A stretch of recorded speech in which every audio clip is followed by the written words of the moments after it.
Across the UK, on DAB+, on your smart speaker, on your smart TV, and on your side. This is Talk.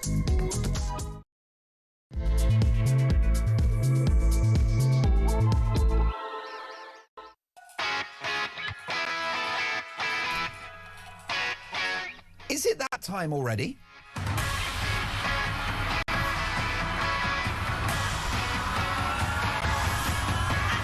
Just give me a second. I'm looking for eggs in the studio.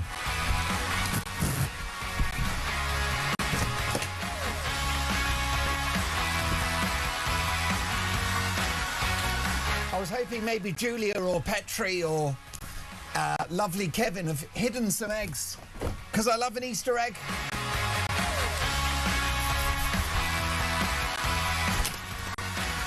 Nothing. Top of the morning to you. This is Talk Breakfast. Happy Easter Sunday. Breaking this morning, a shock new poll reveals a three-way tie between the Tories-Reform and, wait for it, the Green Party, led by Captain Cleavage, Zach Polanski.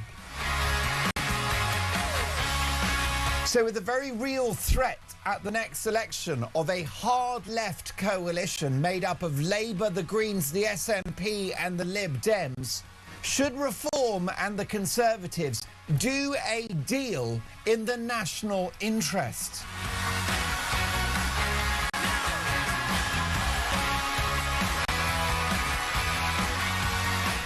Do Nigel Farage and Kemi Badenoch need to sit down and hammer out an agreement in order to prevent an ultra-left-wing administration? Let me know your thoughts about this. Should the Tories and Reform do a deal in the national interest? Meanwhile, a fresh scandal as doctors are being offered double the average pay to work with migrants arriving on small boats. When is someone going to deal with this national emergency? Wake up!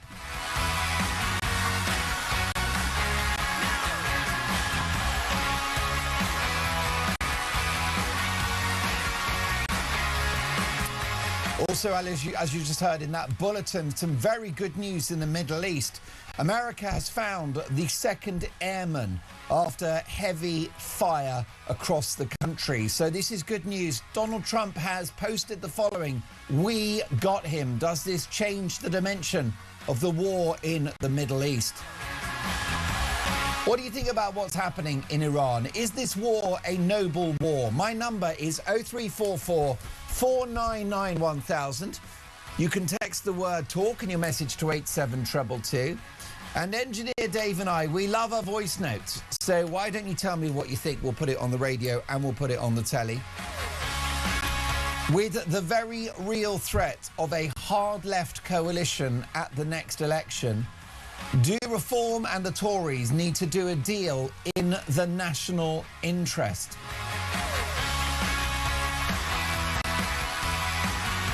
Now, you can hear the show on DAB+, in-app and online, or you can watch us. Head over to YouTube, but search Talking Up. We pop at least 30,000 people watch the show every day now, and that number grows.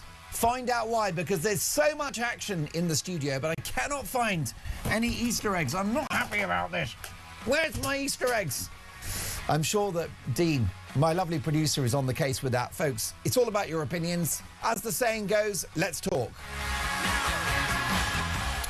Fantastic team today. I'm delighted to say that Davis is directing our TV output. So if you're watching on YouTube, Davis, give the camera a little wiggle, please, so that our audience know that this is live. There you go. You see, you don't get that on GMTV, do you? Is that what they call it? GMB? No one cares. All of these dying legacy media outlets, it's all about talk, folks. And we've got so much to get through today. Let me start with today's front pages. Sunday Times, 3 MPs promoted Dubai flats built by tycoons banned from Britain. And end for toxic chemicals in Britain's sofas. Also, alarming rung by Lammy over May elections. Take a listen to this. David Lammy, the Deputy Prime Minister, mastermind himself, has raised private concerns about Labour's local election campaign amid fears the party faces a heavy defeat in London. Lammy is understood to have warned internally about the party's strategy in recent weeks. Let me tell you, don't worry about David Lammy and Keir Starmer and Rachel Reeves. Those people are over. Labour is done. Forget about it. The only way that they get in any way close to power next time is a hellish left-wing coalition made up of the SNP, who think that someone with a willy that's in a dress is a woman. This is a party that believes it's okay for a male rapist to be accommodated in a female prison. The SNP are insane and crazily radical and driving Scotland into the ground. And I love Scotland so much because I lived there for 4 years as an undergraduate of the University of Edinburgh. I love a Scot. I have Scottish blood. Let me assure you, I'm as Celtic as they come. And what's happening in Scotland is a disaster. Well, if the SNP have an influence on the next government in England, if they are part of a hellish coalition made up of Labour, the Greens, led by Captain Cleavage, and the SNP, we are done for. But Labour at the moment in big trouble. They will be eviscerated in May. Starmer will probably go and his replacement will be worse. But it's the beginning of the end for the Labour Party as a party of power. But only if the right unites. And I think it's time for Kemi and for Nigel to sit down with a very, very, very large bottle of wine and hammer out a deal. I honestly believe that Kemi and Nigel need to sit down, get absolutely mullered together, right? Get completely gazeboed and hammer out a deal. By the way, please drink responsibly. But I think that it's important that we make sure that at the next election, we do not have this hellish rainbow coalition, because what you will have is undiluted socialism if these parties are involved. Because it's quite extraordinary to tell you this, but if you have a coalition made up of the SNP, the Greens and Labour, Labour are like the moderate force in that crazy love triangle. So let's make sure it doesn't happen. The Daily Mail, Mail on Sunday, I should say. Truth behind claims that Andrew was the Queen's favourite. Robert Hardman's riveting new biography. And Drill Ed Drill. As fuel prices soar, voters tell Miliband to ditch his net zero obsession and untap the North Sea oil and gas that would make all of our lives easier. I was thinking about this on the way in, actually, because, you know, this idea of left-wing and right-wing, and people have to sort of decide now where they are on the spectrum. Are you left-wing? Are you right-wing? I don't have a wing. There are no wings. I'm not a plane or a bird. I'm like you. I'm just a normal person with a bit of common sense. I've got eyes to see and ears to hear. And a lot of stuff doesn't make sense to me. That doesn't make me right-wing or left-wing or anything. It is common sense. That is my centre of gravity, is common sense. I'm reminded of the pandemic. That was a nasty virus, wasn't it? And it took too many people from us. But do you shut the country down for 2.5 years and borrow £500 billion? No, you don't.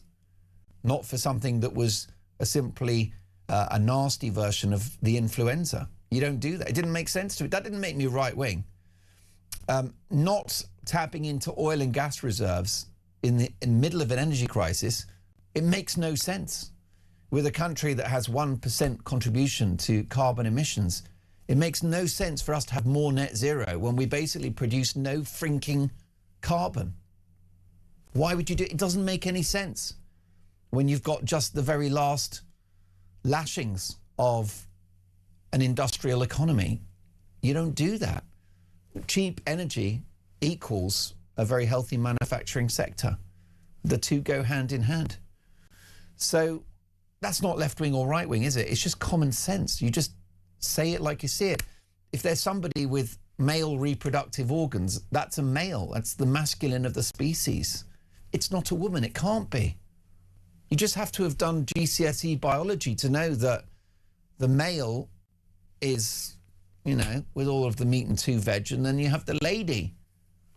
And let's not get into that. It's a family show. But you know what I mean? This is common sense to me. And we don't have that from our political class, and I'm afraid to say we don't have it from the left. So on my way in this morning, I was thinking, am I right-wing? Am I centre ground? Am I centre-left? Am I moderate? Am I New Labour? Am I a wet Tory? Am I a reformer? Am I a Farageist? What the heck am I? But you'll be asking yourself the same question. And the answer is none of those labels work. You've just got common sense. It's logical to take oil and gas when you have it on your own shores, not to import it from other regimes, many of which are not democracies and unscrupulous. It makes sense to have biology and the ladies get their own toilet, their own sports and their own prisons. So what I've decided I think I am at 6:12 on a Sunday morning, Easter Sunday, is I think I'm anti-left. I don't think I'm right. I think I'm anti-left. Because if I look at the left, I see all the crazy stuff. And you know something? I will say that a man of my vintage, I was born in 1974. The day I was born, 17th of March 1974, Candle in the Wind was number 11 in the charts. And it was a golden era. It was a great time. And I'm old enough to remember growing up in the 80s, they had an expression for politicians of the left. They were called the looney left. Do you remember that expression? There was never a looney right. You've had an extreme right, of course, and they're awful and wicked and mad. But it's never affected daily domestic politics. But the left have always been a problem. The looney left. That is a phrase that stuck because it was true. And what we face now with this new poll from Lord Ashcroft is the threat of a three-way tie between Reform, the Greens and the Tories. And what that equals, if the Tories and Reform don't do a deal, is it equals a hard left coalition of the loony left, of the Greens, of Labour and of the SNP. And let me tell you, that doesn't end well. Drill Ed drill as fuel prices soar. Voters tell Miliband to ditch his net zero obsession and untap the North Sea oil and gas that would make all of our lives easier. These people are insane. Ed Miliband he's got an ideology. His father was a socialist thinker called Ralph Miliband, and I believe that his net zero radicalism is some kind of tribute to his father.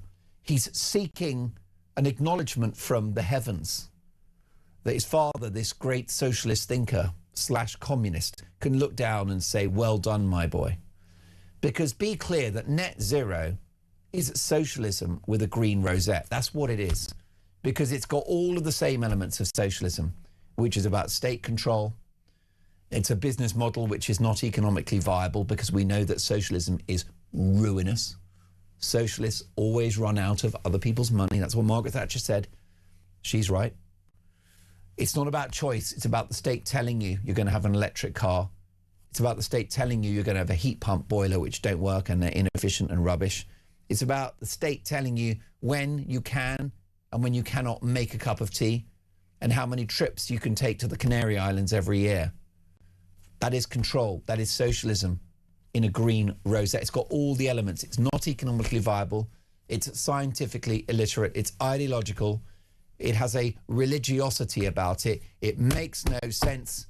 Sounds like socialism to me. It's the same with the open borders. What about this story in The Sun on Sunday, spotted by my brilliant executive producer, Dean Spencer, who, let me tell you, to be fair, he isn't cheap. He isn't. I'm not going to say he's cheap. He is a mucho expensivo. right? Lauren splashes the cash with Dean. And I can't lie, yes, it hurts the company. But then what happens is you get gold. So I make no apologies for it. It's like plonking old Tom Cruise into a movie, right? You got an action movie. Some guy is like trying to stop Russia destroying the world. Who are you going to get? You're going to get Tom Cruise. Well, that's Dean Spencer, right? It's going to cost you. Pay peanuts, get monkeys.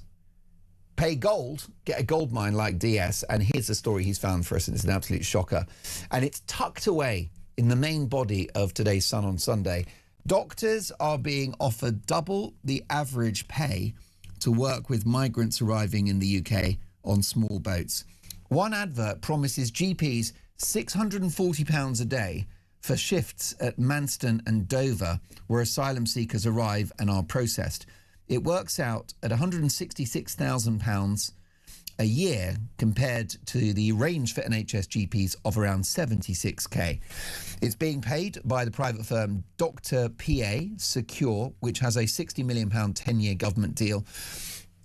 I think that when there is a new government, and if it's a reform-led government, when the detail of what the government, the states, have done on our behalf when it comes to illegal and legal immigration, when we see the numbers, when we can have a look at the books, when the due diligence is done, I think there will be the biggest explosion of public anger in the history of this country. It'll make the poll tax riots look like the Queen's garden party, because this is just another example.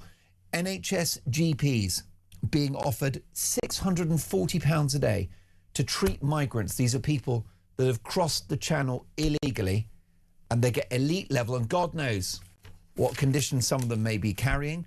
Are they criminals? Are they terrorists? We don't know. They chuck their documents into the sea. This is the mother of all scandals. I'm so angry. It's not confected anger.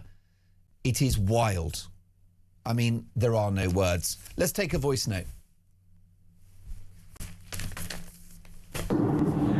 Morning, guys. Fantastic show as always. On the way to work, alarm clock Britain and all that on Easter Sunday. I just want to say some of the political figures out there are not giving Easter speeches, as I've heard.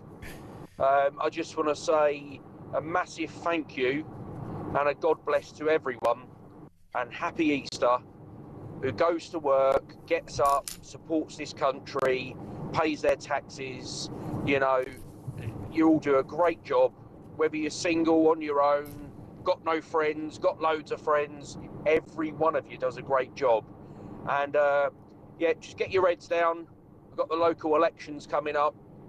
We will turn this round, and we will show Labour what we think of them up and down the country. Scotland, Wales, Ireland, England, let's do it. Come on. Can I thank you for your kind words, your blessings? This network is nothing without you, our army of viewers and listeners. And as you said, you've acknowledged Alarm Clock Britain there. People get up, they put a shift in, they put more in than they take out. That's what talk is about. That's what this great country is all about. More power to you, sir, and a happy Easter. We've got more front pages and a brilliant studio guest next.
And welcome to Down the Local, the show that goes from pub to pub across the country, speaking to the punters about the subjects driving us all nuts at the moment.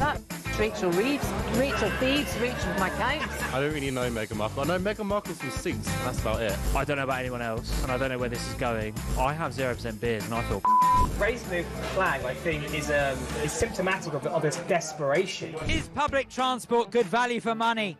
No, it isn't. You really don't like speaking to people.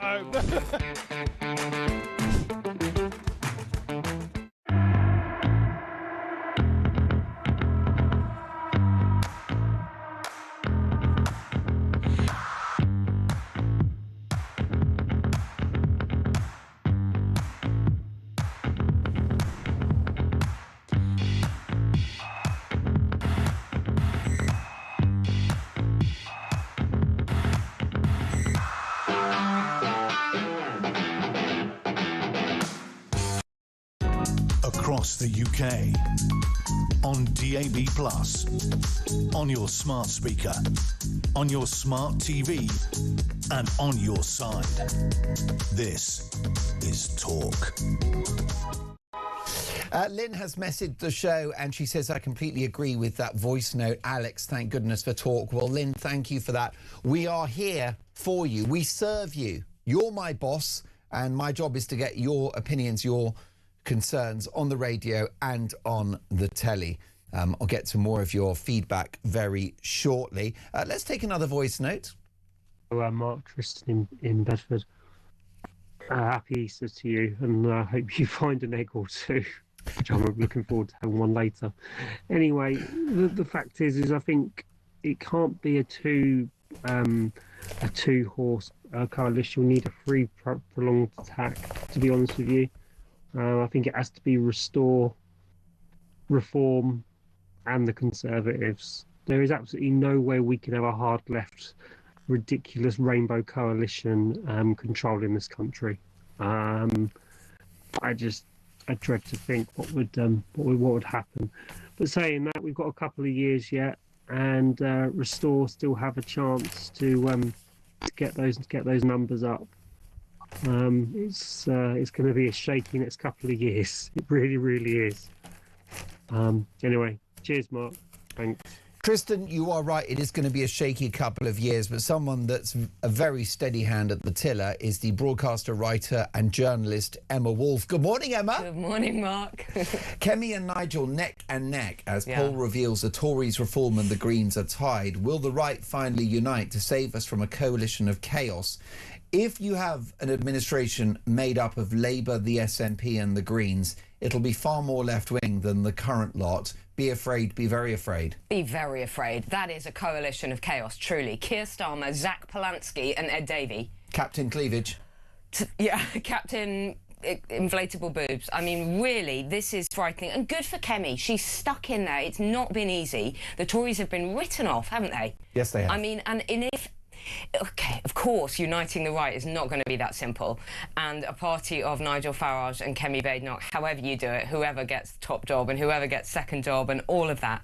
But the threat right now from the far left, from the loonies, from the centre left, from the Greens is existential. This country, Mark, is being destroyed. I hate to say this on it. And by the way, happy Easter. It's Easter Sunday. We should be saying things about he has risen. But I mean, this country is not risen. No, it's not. It's going down the plug hole very, very fast. The issue I've got, a lot of our viewers and listeners see Farage and Reform as our only hope. They consider the country, metaphorically, to be at 5 minutes to midnight, just in terms of our identity, our economy, our society. And what they don't want is they don't want that diluted by the Tories, who are responsible for many of the problems we now face.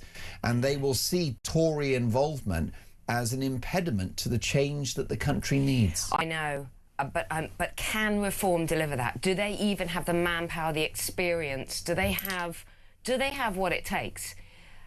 Isn't there a way of making them more palatable? I know it feels like a dilution, and it seemed as though Reform were the dream and they were everything, and I'm not 100% there yet.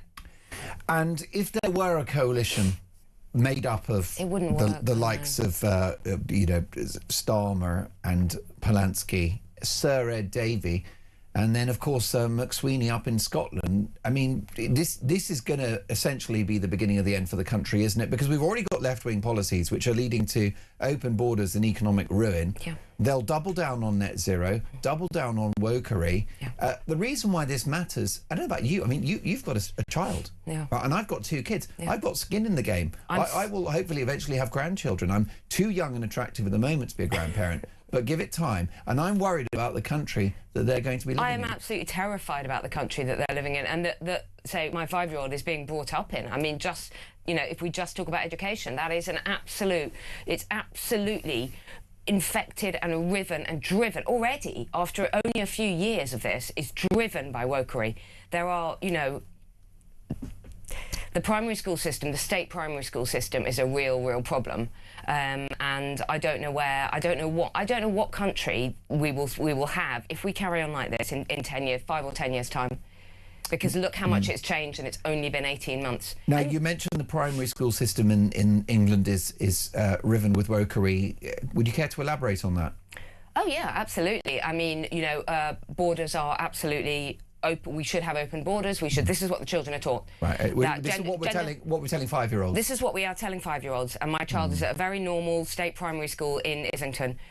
Borders are open. All illegal immigrants, immigrants are welcome. Irregular immigrants. Yeah. Gender is nothing. It's totally normal for, you know, to be surrounded by non-white people, which is absolutely fine, but not so that it's imbalanced. I mean, the whole thing is absolutely terrifying. Gender doesn't exist. You can be anything you want to be. You can be a cat, you can be a dinosaur, you can be a girl, you can be a boy, you can wear what you want, you can say what you think, everything. I mean, there is the focus, you know, you have an entire month on Eid. When I complained that they didn't mark Remembrance Sunday, they said, you know, they hadn't had time to mark Remembrance Sunday, the sacrifice, the bravery of our fathers and our grandfathers and our great-grandfathers who died for this country. And yet we have an entire month dedicated to, I mean, literally Eid Mubarak was much, much bigger than Easter has ever been, or Christmas. We are being erased. Our identity as a nation is being erased, and that starts with little children. It's shocking, isn't it? And the loony left knows that that's the best place to start. Of course. And children are so vulnerable, and they're so impressionable, and they're so innocent. And what it does, Mark, and this is what I think a lot of people feel, we've always been a really welcoming nation. We have. We've always been a nation of all sorts, you know, of an absolute mix. But when you are pushed into a corner, you start to feel angry. You start to feel completely marginalised. And that's when the nastiness occurs. This is a fascinating conversation, because I would have thought, Emma, that 10, 15 years ago, you would have considered yourself very moderate, very centre ground person politically. I really was. And you probably voted for Tony Blair in 1997? I did. It was my first vote, and I voted for Tony Blair. And also, Mark, I was brought up in a Labour household. So I never considered myself. You're not a frothing right-winger. No, absolutely not. But it sounds to me like you've been radicalised by events. Well, not radicalised, but I think lots of it. It's the Overton window, isn't it? It's not us that's changed our views. Yeah. We've always... But, I mean, you know, look at... It's the casual disrespect of our country, isn't it, really? The fact that, I mean, we can argue whether or not the monarch traditionally issued an Easter message. We know what we're talking about here. Yeah. We know what we're talking about. The mood music is clear. The mood music is clear. Same in the schools. The mood music is clear. Same in the NHS. You remember during the pandemic when suddenly it was all about the staff. It was all about, you know, dancing for the staff. It was all about respecting us, and it wasn't any more about the patients. And our NHS. Our NHS. Treat us with respect. It wasn't any more about the patients. You know, old people can just lie in hospital corridors because that's fine. And yet we hear that doctors and nurses now are being paid almost double to treat new arrivals to this country. We don't have money for our elderly who've paid in all their lives and worked so hard all their lives. But there is money for new arrivals, often illegal arrivals, with large families. And yet... No wonder people feel angry. And I'm so angry about it, and I just talked about it this morning, and I was really triggered. I'm very grateful to Dean for finding this story in The Sun, tucked away on page 7. By the way, Sun on Sunday, it's a great paper and it's a great read, but I'd love this to be front page news. And you just mentioned it, you just touched on it. GPs pay hike for migrants. Doctors are being offered double the average pay to work with migrants arriving in the UK on small boats. One advert promises GPs £640 a day for shifts at Manston and Dover. Meanwhile, people listening to this show and watching it are struggling to get an appointment in the foreseeable future. And it's just not right. It's so wrong. And I think that when the full scale of this scandal emerges, public anger will be quite something to behold. Exactly, and I think public anger is actually at boiling point now, and the more you push people, as I say, the more extreme their views become and the more kind of radicalised, to use that word, they feel. And we know that, you know, new arrivals, illegal immigrants are being given things like taxis to appointments, translation, all that. You know, they're bumped up the list for things that ordinary Brits struggle with, like dental services, like opticians' appointments, all of those things. We actually know that they have a higher, you know, higher levels of special needs and healthcare. And it's another thing in the schools, you know, a lot of what I would say normal education time is being used, and this sounds very unkind because it's only children, but it's being used to deal with children who don't speak English as their first language, who have, you know, very specific special needs. That does, you know, British children a disservice. It does, and it's really bad news for bright children whose progress will be thwarted because of taking care of kids who cannot even speak the mother tongue of this country. I talk to their mums and they do not speak English. The children, of course, are learning because they're 5 and 6 and they're learning and they're picking it up. But it slows everyone else down. It brings it all down. It slows everyone else down, and it makes it almost more like a childcare service or a kind of English language service where you have a child like, for example, my son, who speaks probably thousands of new words a day because he's not allowed television and all we do is talk about Shakespeare, Virginia Woolf and, you know, Darwinism. Frankly, no, but I mean... Sounds like a barrel of laughs round at yours. It absolutely is. Lots of chocolate as well, lots of Easter eggs. No, but I'm kidding. You're doing proper parenting. It's parenting, and it's really, really hard to do that against this tide of a country or a city that you don't really recognise. And I don't want to be.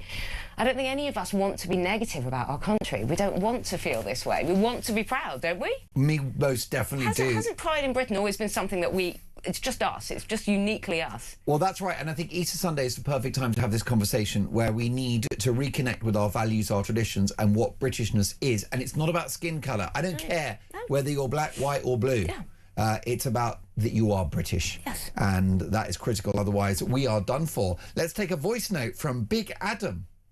Hi Mark, this is Adam from Bournemouth. Just a quick one, mate. Yeah, on your intro there, coming in, makes you sit back and think what these illegal migrants are getting, and it's not great, but mate, this is the moment where we stand tall together, all of us, right wing, whatever you want to call the people. I call it people with common sense. We stick together now. There's times in our history we can all look back. Churchill in the war, Margaret Thatcher come in at the time when we need Tony Blair to a point come in.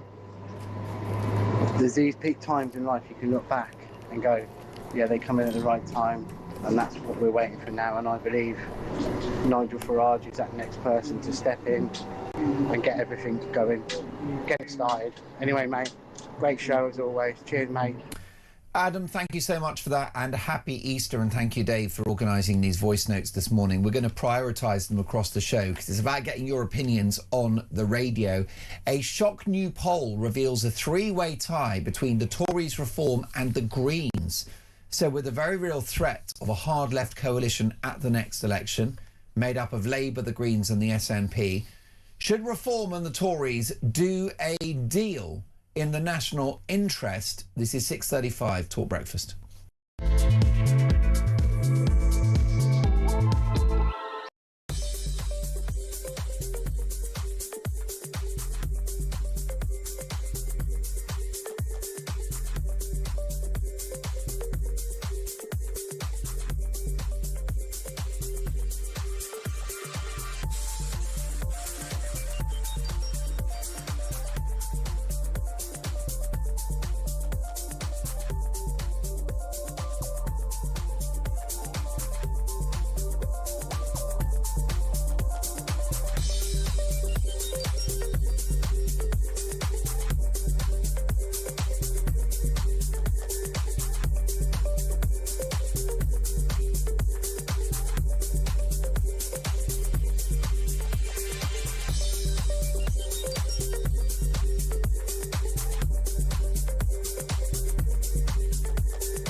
across the UK. On DAB+, on your smart speaker, on your smart TV, and on your side. This is Talk. You are listening to Talk Breakfast. It is 6:37, and do you know something? I've developed a very interesting conversation with Emma Wolf, who's live in the studio during the ad break, and let's continue it. Let's share it with the group, because I think this is very important. I don't understand the left, because if you look at issues like net zero, Emma, it's really bad for poor people. Because it increases the cost of energy, such as, you know, putting petrol in the car or switching on the heater in the winter. And it's bad news for those heavy industries that employ a lot of working class people. And yet the left are behind a policy which hurts the poor. Yes. Open borders, the illegal immigration issue, is really bad for poor people in this country because it creates further competition for resources. It is wealthy middle class people who can afford net zero and can afford open borders and don't live near migrant hotels. It's wildly inconsistent because, yes, as you say, the wealthy middle class, firstly, they're not impacted by any of the things we've talked about in the state system, in the state's primary or secondary school system. They're not really impacted by net zero because when it comes to the big flights that they're taking all around the world, wherever they want to fly, they do it anyway. It's inconsistent because, for example, the Green Party and Zach Polansky, who is also himself gay, is, you know, and also a Jew, and is wildly pro all these causes that would actually have him strung up on a lamppost. So there's inconsistency riven throughout the left. Well, this is why, and because I consider myself, you know, am I left or right, or I've decided this morning, I think I'm anti-left. I'm not right, I'm just anti-left. And I think I'm going to use this platform just to go after crazy leftist ideas like undiluted net zero. By the way, I've got no problem with renewables. Right, I'm happy to have a mix. I'm happy with a solar panel. In fact, if I had the budget to put one on the roof of my home, happy days. Absolutely. This is the thing about net zero. I'm the greenest person you will ever meet. For sure. I cycle, I'm a vegetarian, I'm a single mother. I am so green. I don't even drive. Like, literally, when people call you far right and there's... Yes. Well, we are all pro that. I've seen you jump lights. But we need both. We need both. We need to drill, baby, drill, and we also need to sort out renewables in this country. We need carbon capture. We need to work out how to store it. We need actual renewable energy policy, but we need plants to actually, because we don't even have those. So there's been no long-termism, but both can be compatible. Well, that's exactly right. And that's why I now see myself as anti-left, because I think that it is just a ruinous path that we're on with ideological net zero. It's idiotic. Open borders are obviously bad for the country, for national security. It's a humanitarian disaster because people are dying in the Channel.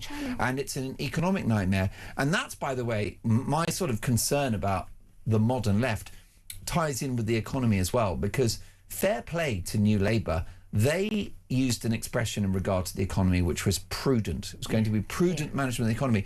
Now, that is really good news for poor people. Yeah. Because if a country lives within its means, it can afford to take care of the weakest. Yes. And what we have now, again, is an economic policy that's really bad news for poor people, which is a country that's living on the national credit card. Absolutely. And again, that cost, the growing debt, will be absorbed comfortably by the wealthy, and the poor will be further diminished. Absolutely. And the economic kind of incoherence of net zero, again, £165 billion worth of oil and gas sitting under the North Sea, which we are not drilling. It's not even as though we're doing anything saintly. We then buy it from Norway, who are getting it out of the North Sea. It doesn't even make sense. It brings a higher carbon footprint because it's imported here. Exactly. So I understand 4 times the carbon footprint than our own gas. Make it make sense. Make it make sense. What about this front page of the Sunday Telegraph, Emma Wolf, which is Labour lacks morality over Troubles bill, say army chiefs. A group of former army chiefs has accused the Keir Starmer's government of having no moral backbone over its grotesquely unfair pursuit of Troubles veterans. In a rare intervention, the retired generals are seeking to halt a feared wave of witch hunts against Northern Ireland veterans that could expose retired troops to years of spurious persecution via the courts. At the same time, former SAS troopers are being advised to boycott inquests into alleged war crimes, which critics have dubbed show trials. I mean, why would you join the military now. Exactly. We don't look after our veterans anyway once they've served our country. And now the Prime Minister, as you say, forging ahead with his plans for a commission to investigate Troubles-related killings. What support? Do we care about our veterans at all? Do we care? Look, this was a terrible, terrible time, and of course there is so much to be learnt. But the idea that the government has no moral backbone, that's not news, is it? He has no backbone and no moral backbone at all. Well, that's right. That was the UK military, and of course they were trying to keep Northern Ireland safe, and they were establishing law and order. And here they are in the dock, some of these officers, some of these military figures who were simply doing their job, not for great rewards, by the way, and they were risking their lives on a daily basis. Meanwhile, the IRA were plotting death and destruction on a daily basis. So why we're going after our ex-military through the courts, I do not understand, and I cannot believe that our Prime Minister is presiding over legislation which opens the door to more. It's absolutely shocking.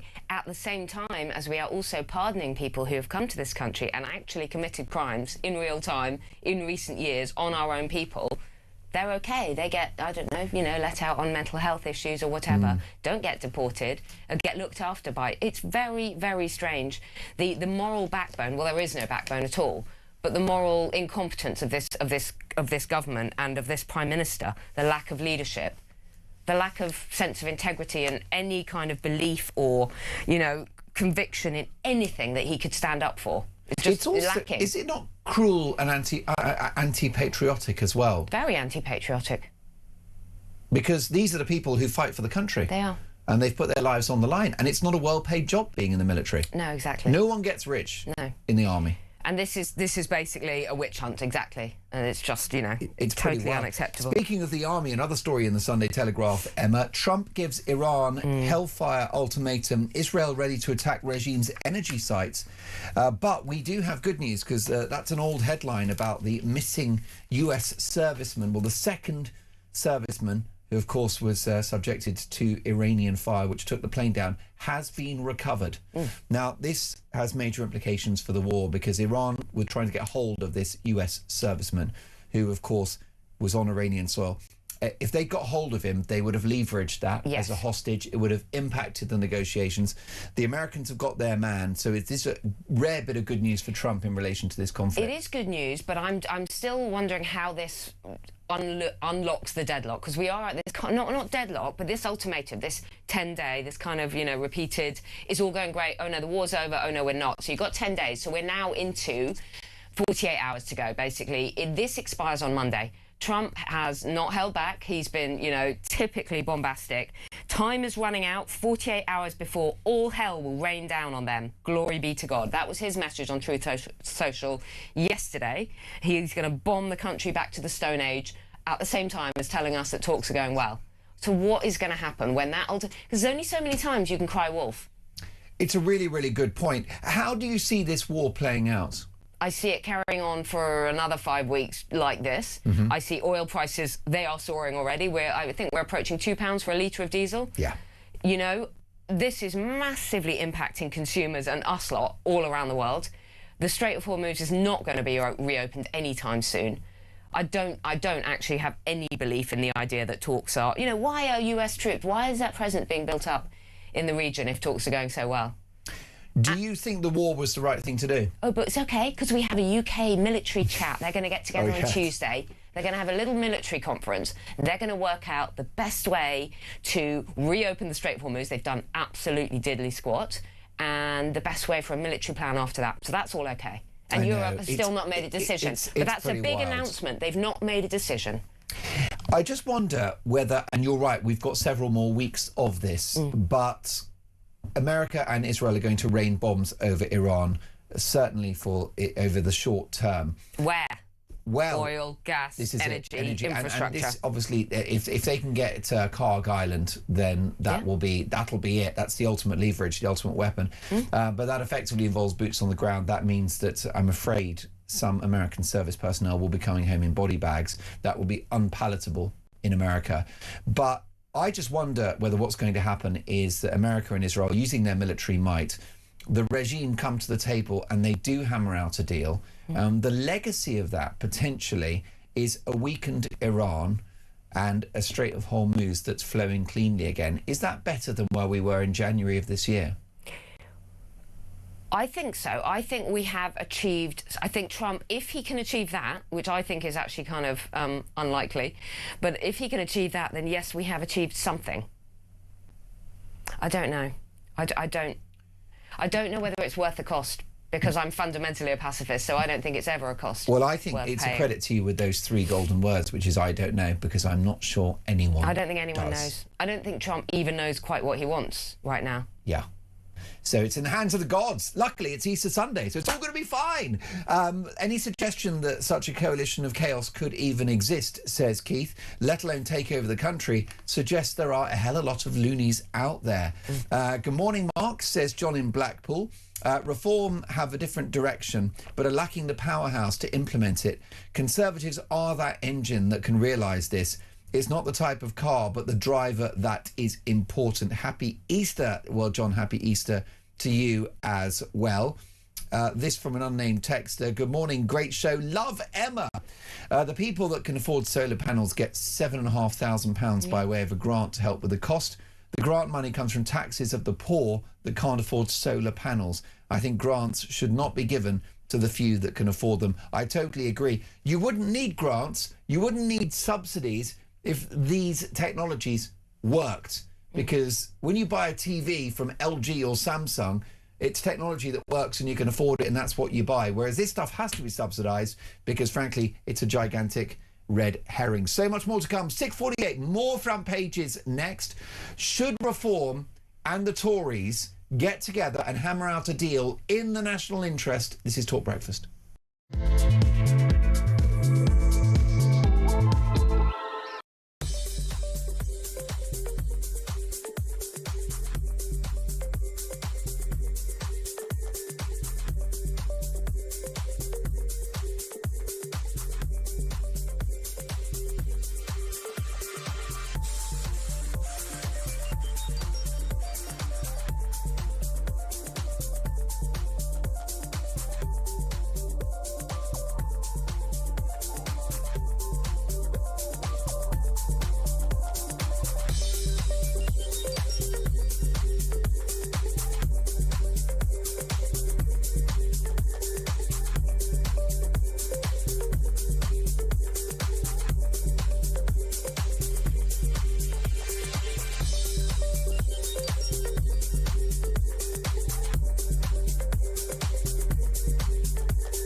Crown is facing its gravest test in decades, and the royal tea from Talk is your front row seat.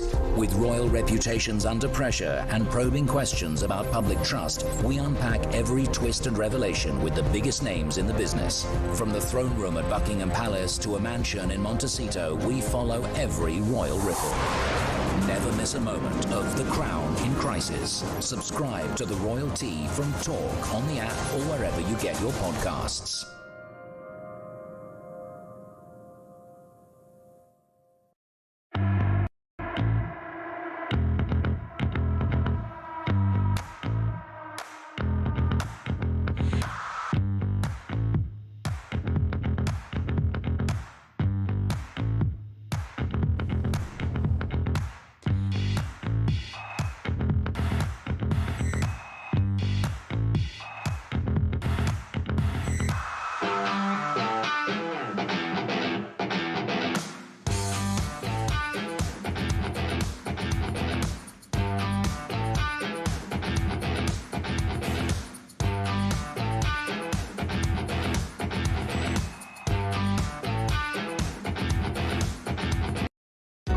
across the UK. On DAB+, on your smart speaker, on your smart TV, and on your side. This is Talk. You are listening to Talk Breakfast. I'll tell you what we'll do. Let's get that microphone on. See, that's the magic of watching the show on Talk, is that you see all of the excitement in the studio. Head over to YouTube, search Talking Up with Pop. I hope you are. Happy Easter. In a Talk Breakfast exclusive, the King has decided not to do an Easter message. We are having an Easter message from a top cleric in a special Dolan's Dispatch at 9 a.m. The country is going to receive an Easter message. I am so excited about that. Greatly looking forward to it. Lots of big stories in the front pages. The Mail on Sunday, drill Ed drill as fuel prices soar. Voters tell Miliband to ditch his net zero obsession and untap the North Sea oil and gas that would make all of our lives easier. Sunday Express, Brexit reset will cost us £3 billion a year. Sir Keir accused of quietly signing Britain up to Brussels. And the Mirror newspaper, Sunday Mirror, Chancellor urged slash our spending on royals. Andrew scandal tipping point in calls to cut £138 million grant. Those are your front pages. With me in the studio, the brilliant Emma Wolfe, writer, broadcaster and journalist. Emma, what's on your mind? Well, now, I love the front page of the Express. I think that's going to get people quite annoyed, this Brexit reset. There's a brilliant quote from Shadow Chancellor. Is Mel Stride our Shadow Chancellor? Yes, he is. He's still. Yeah, nice guy, actually. I like Mel Stride. Yeah, I was going to say, I've got a lot of time for Mel Stride. Anyway, a great quote from him. He says, the Prime Minister is quietly signing Britain up to send billions back to Brussels with no say, no vote and no scrutiny. And that's the thing. It's not... It's sort of bit by bit, isn't it? You can do this reset with Brussels. You can do it you can do it quietly. We don't know about it. We don't feel like it's the great... Well, lots of people do. But this is 10 years now since the referendum. And it may not be the great Brexit betrayal, but it's happening bit by bit. This, like, coastal erosion thing that they're doing. I think you're exactly Erasmus, right. Salami slicing. You know, people are... Yeah, the freedom of movement for some, grants for this, grants for that, kowtowing to them on net zero, and it's happening gradually and it's creeping, and it is a great betrayal. Erasmus is one of the great scandals. I think it costs in the region of £300 or £400 million for us to be part of that scheme, which mainly benefits, again, middle-class families here who send their kids off to Portugal and Spain and Italy and France, and also disproportionately supports those coming from the EU into the UK, not the other way around. And then we had, was it the Turing scheme? Yeah. Which was apparently better because it was global and many more young Brits used it, and it was cheaper. Absolutely. And we are sending these... So it's politics, it's ideology over common sense, isn't it? Of course. And isn't the Brexit reset altogether that, you know, this idea of improving ties with Europe, well, Europe's a dying economic bloc. It's dying. Why do we want closer alignment with those EU markets? Why? Is that, well, I mean, because we have a Chancellor, we have Rachel Reeves, who is, you know, woefully incompetent and completely bankrupt financially, but also they're out of ideas. Well, most definitely, and I won't gaslight people that are unhappy about how Brexit has planned out. So, for example, I can't say that there's been any great bonanza from Brexit. I can't say, look at all these billions that we've accrued as a result. But there are a couple of things which are incontrovertible. First of all, did you know that our trade has massively grown since Brexit? Right? No. To the EU and globally, our trade in goods is just up. Right? We've outpaced Germany for growth since 2016. Well, they didn't have Brexit, but we've outperformed Germany, which you know is one of the #1 economies of the world. Of course. And then, of course, there is a small matter of not paying £20 billion a year for membership. Now, some people say, well, we got a bit back, but we were a net contributor. Yeah. We got about £9 billion back. And actually, I spoke to Ralph Schirnhammer about this, who's a political strategist based in Austria, and he said, and that £9 billion that the UK gets back, a lot of that is marketing stuff and vanity projects to make the EU look good. It's not bridges and tunnels and roads. You know, it's not useful infrastructure. It's not hospitals and schools. It's schemes that make the EU go, aren't we wonderful? Absolutely. You know, education programs about climate change. Exactly. That's not infrastructure. Oh, well, that's another thing, by the way, where you were asking about the indoctrination in primary schools. You know, I mean, climate change is an absolute thing. And children are absolutely terrified about the future. Young children are absolutely terrified about the future. It's not a discussion, it's non-negotiable. that we are heading for, you know, that this planet is heading for basically a burning ball of fire. Well, that's and why... I really object to 5-year-olds being indoctrinated in that way, and every other book that they're sent home with is about saving the planet. Of course we should be respecting our planet and looking after the planet and picking up the litter. That is appropriate for a 5-year-old. Correct. But being terrified out of their skins that we are burning the planet to hell, like Greta Thunberg said, you know, you are killing us all, you've basically killed us all. And you're so right to strike a moderate tone, because no one wants polluted air. No.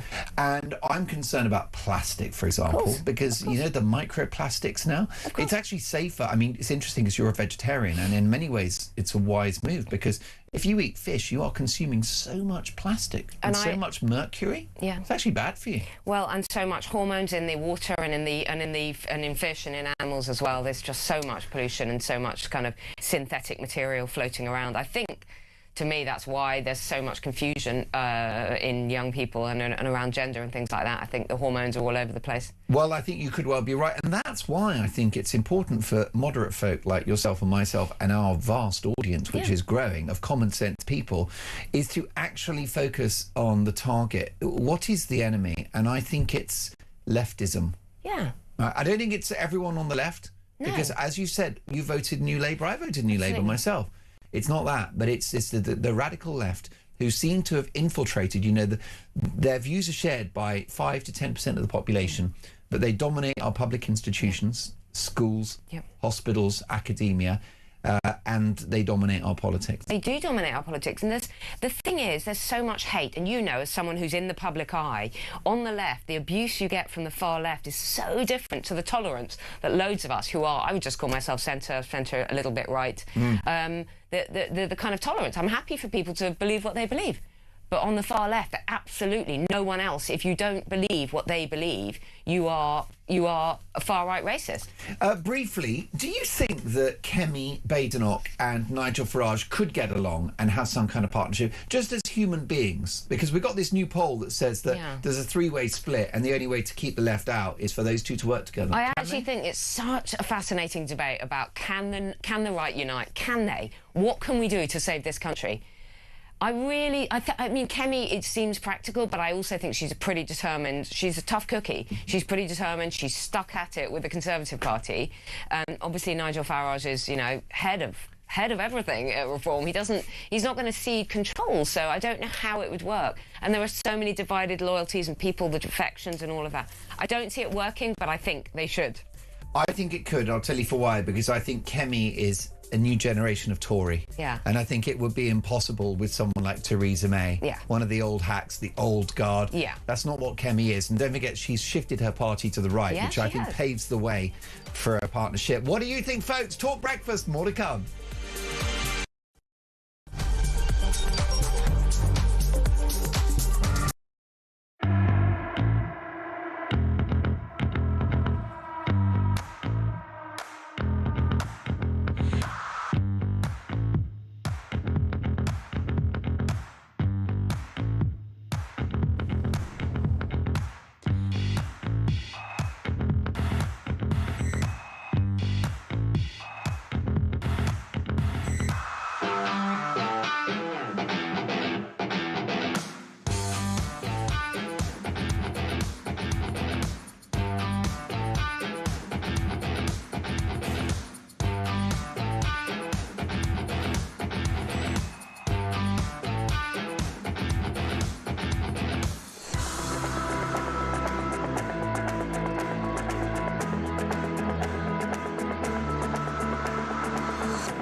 across the UK.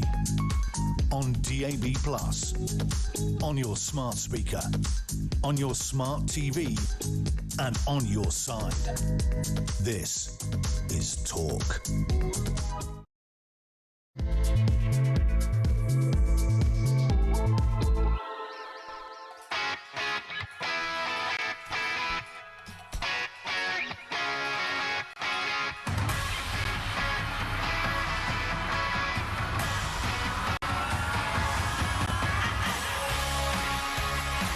Top of the morning, 3 minutes past 7. Happy Easter Sunday, folks, to one and all. A very, very busy show to come.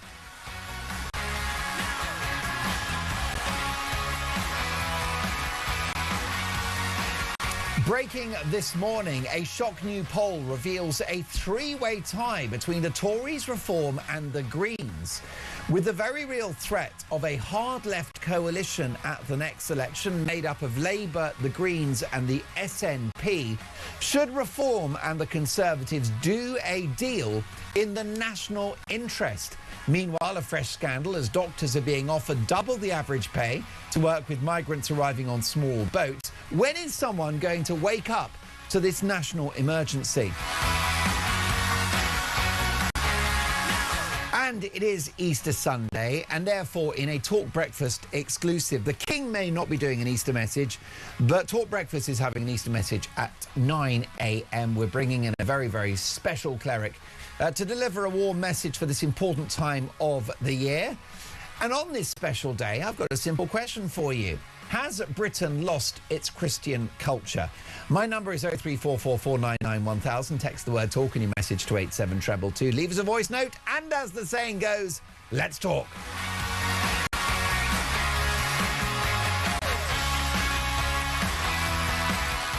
And we kick off with today's front pages at 4 minutes past 7. Sunday Telegraph, Labour lacks morality over troubles bills, say army chiefs.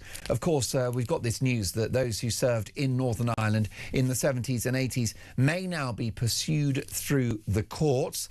Trump gives Iran hellfire ultimatum. Of course, that deadline is tomorrow before he starts hitting energy targets. The very good news, though, breaking news as we come on air, is that America has rescued the second airman who was taken down by Iranian gunfire. That has significant implications for any peace deal with Iran because they won't have any available hostages. Daily Star, baby killer dreads ending up like Soa murderer. Lucy Letby's Huntley attack fear. Nurse has a target on her back. Sunday Mirror, Chancellor urged slash our spending on the Royals. The Andrews scandal, a tipping point in calls to cut £138 million grant. Sunday Express, Brexit reset will cost UK £3 billion a year. Mail on Sunday, drill Ed drill as fuel prices soar. Voters tell Ed Miliband to ditch his net zero obsession and untap the North Sea oil and gas that would make all of our lives easier. And The Sun on Sunday, Starmer's concern. PM slams Kanye gig after Nazi row. Live in the studio, I'm delighted to welcome writer, journalist and broadcaster Emma Wolfe and political commentator, former advisor to Michael Gove, Charlie Rowley. Great to see both of you. Are we all well? Morning, very well. Top of the morning. Charlie, where to start? First of all, can we have a look at this story in the Sunday Express? Brexit reset will cost UK £3 billion a year. Is there any national interest argument for closer ties with the EU? There is always going to be positives. I think if you have strong relations with your closest geographical countries and allies to do trade with, and cooperation and things like stopping the boats. But that relationship cuts both ways, not at the expense of £3 billion. I think some of this article talks about giving money back into an EU pot that would fund other countries and other towns and cities in those countries that are in poverty. Well, we have quite a lot of those in this country as well. So every UK taxpayer penny should be spent on the UK. It shouldn't be going to funding, or it shouldn't be used as aid for other countries in the EU. But we should have closer ties if we can, like we have a bilateral relationship with Portugal when it comes to holiday makers, and people can go through the EU passport gates, or the passport gates, I should say, in Portugal, and vice versa. Whereas we allow all of the EU to come through our e-passport gates, but yet they slap on the long queues that we have to endeavour and endure before we give our fingerprints, and then we can go through them. So they have put a bureaucratic burden on us. We haven't done the same to them. So a relationship cuts both ways, where you can have positives, but as I say, not at the cost of £3 billion, and not at the expense of the UK taxpayer. Well, everything that Charlie said is very pragmatic and sensible, Emma Walsh, but that's not what this Labour government is proposing, is it? Because the detail of this is quite shocking. So Keir Starmer is determined to row back on Brexit with an ambitious new trade deal, and is not ruling out a full return to the EU single market. Well, of course, that would mean free movement. Brussels is demanding that Britain pays for trade barriers to be reduced, and has instructed officials to begin negotiations about a permanent mechanism for a financial contribution. It's been estimated this would cost £2.9 billion a year. The bottom line is 20% of our economy is about exports of material goods. So it's a small part of our economy, and then the EU is just a small part of that global trade in which we participate.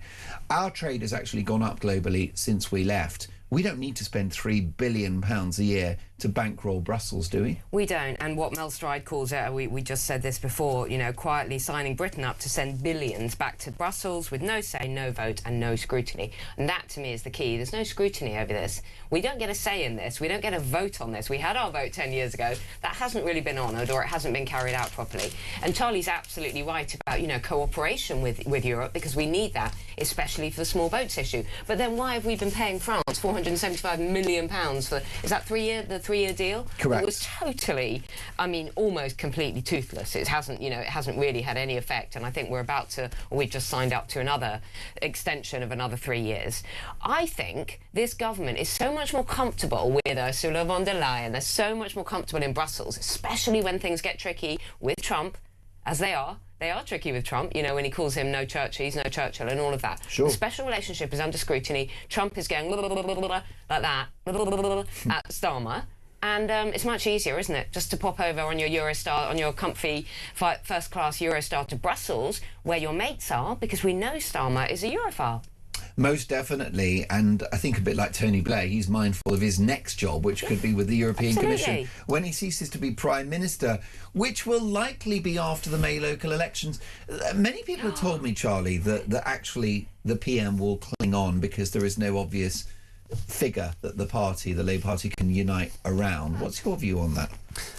I think that's a strong one, actually, to be fair, because unlike in the Tory party that is able to chop and change its leader quite quickly... Which I think is the genius of that party. I think that's how they stayed in power for so long. Well, the approach is not that different to Chelsea Football Club. Well, yeah, exactly. Just keep sacking managers until you win something. Exactly. In fact, I'd quite like Spurs to do that. Well, you know, they have been to a certain extent, and I still think they'll be okay, by the way. I'm an Arsenal fan. That's coming from an Arsenal fan. Oh, commiserations. And I think I'm also grieving. I'm a Liverpool fan. Bad day yesterday. Good day for Rishi Sunak. He's been crowing all over X, hasn't he? Yes, because of course Southampton beat Arsenal.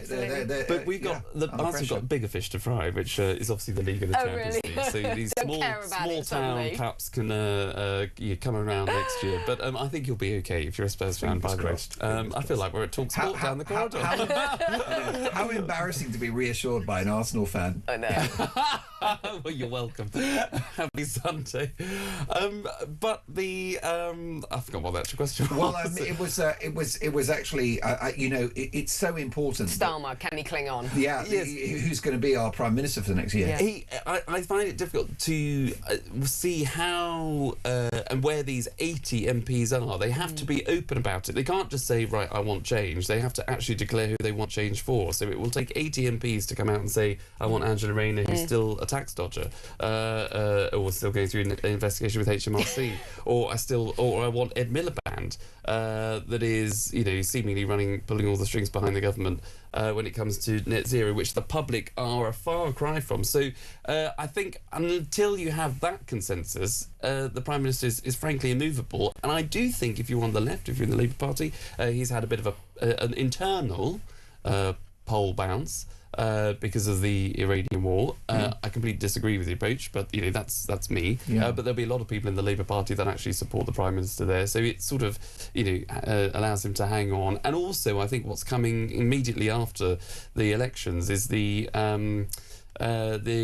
King's speech. So it's a resetting of Parliament. So the new term, where he will set out a lot of legislation the next and he may put parliamentary some term. more left-wing red meat in there to keep the troops happy. And there will be. So it'll be immediate sort of shock. Okay, Labour have done terribly in the local elections, but here's our that'll be his line. Here's our policy platform, and without the immediate successor waiting in the wings who is squeaky clean to take over the Prime Minister, there isn't anybody there, I don't think. Are we stuck with Starmer, Emma Wolf? I think we are, I think May 7th is going to be a bloodbath, and he will cling on. Look, he's clung on through worse than this. He's clung on through the Mandelson scandal. He's clung on through basically being attacked by every single person within days of coming into office, that he was, selling our pensioners down the river. He's clung on through killing farmers, everything.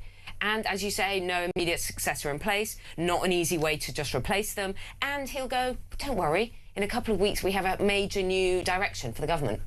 King's speech is going to set out my new priorities. He'll cling on. And before we let you go, Kemi and Nigel neck and neck, say the Mail. This is a new poll from Lord Ashcroft. The Tories reform and the Greens are tied. What a strange time to be alive. Such a time to be alive. I mean, this is uncharted territory, isn't it? It's lovely to be proved right, though. I've always been Team Kemi, and I think she's come into her own in recent weeks. I know she doesn't always, pull it out of the bag at PMQs, but I think, when she comes out, she's strong and has convictions. Briefly, though, when she was in cabinet... She's intelligent. We have so few intelligent politicians these days. And thoughtful and considered. Yes. And brave. Yes. Courageous. And she's an engineer, so she's interested in, the workings of government and actually having practical solutions, not sort of fag packet policies. And she's not interested in, I'm black, you can't say that. I'm a woman, you can't say that. She's not interested in that nonsense. No. But... did she not get caught up in the leftist groupthink of the last Conservative government? No, not really. Because I love the noises she's making now, but I'm thinking, but you were part of that final administration. Do you know what, Mark? Have any of us done things we regret? People change, people evolve. My goodness, politics is so... I'm thinking last night. Well, there you go. Politics Flagship is so different. It was a mistake. I'd like to apologise to old Albert for that. Emma Wolf. We love having you in the studio. You've got to come and see us again soon. Emma Wolf is writer, journalist and broadcaster. Charlie Rowley is going to stay with us. You are listening to Talk Breakfast, 7:15. More front pages to come.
crown is facing its gravest test in decades, and the royalty from Talk is your front row seat.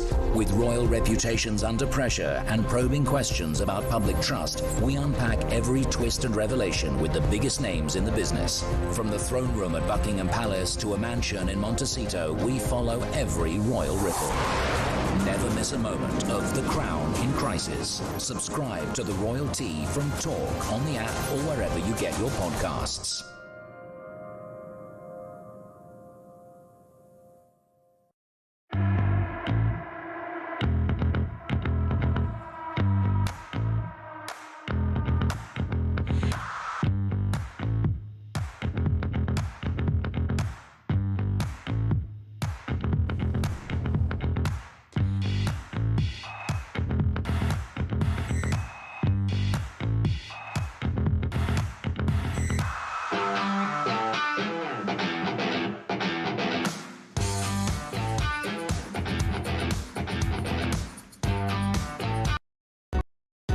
Across the UK, on DAB+, on your smart speaker, on your smart TV, and on your side. This is Talk. You are listening to Talk Breakfast. Let's power through some voice notes. Here is Pete. Let's take a listen to this. Dave, the engineer, when you're ready, here is Pete. Good morning, Mark. Emma Wolf needs to understand nobody wants war, nobody wants death, but this is a reality of this world. Now, would she rather see this war going on over there to stop this evil regime that massacres its own people, getting hold of a nuclear weapon and launching it on places like Israel, because you know damn well they'll launch one immediately, then no Israelis will fire back, and then that becomes World War III and the end of all of us? Or would she rather it's just ignored and this disgusting organisation over there, this Iranian regime, continue to finance all the terrorism that it does, and see more bomb attacks over here, where young girls get killed in the stadium? So does she think that, a soldier coming back in a body bag is any different than a young girl being murdered in the stadium? This has to stop. It has to be cut off at the source now, this sort of thing. And that's the only way we'll get a peaceful world. Good. Have a nice day, Mark. By the way, we all thought you wore a suit, not jeans. Brilliant stuff. Pete, thank you for that. Happy Easter to you. With me in the studio, political commentator and broadcaster Charlie Rowley.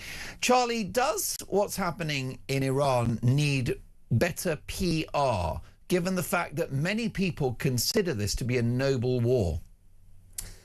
I think it does need a bit of better PR, because you can, in business, in politics, you can sort of get away with what Donald Trump has done successfully, in my view, which is ruffle a few feathers and get achievements in particular ways, like telling the EU and NATO, basically, you need to stump up more cash for defence. Until he came along, nobody was really prepared to do that. So there was success. He's been very consequential. He's got those NATO countries to invest properly in their military, which is the right thing to do. He's closed the southern border in his own country, which has therefore restored security and order in America. He has liberated the energy markets, which means that it's much easier for Americans to fill their petrol tanks. And he's tackled wokery in America's public institutions. And he's barely been in power for 2 years. You're absolutely right. And this is all him leading from the front. This is, Donald Trump's view. This is his reputation and his sort of his just way of doing things. And the way he does it is unconventional. Exactly. And that has been part of the success. But when it comes to, I think, a war, particularly when you've become president by telling the American people no more foreign wars, America first, and it's for other people to sort out.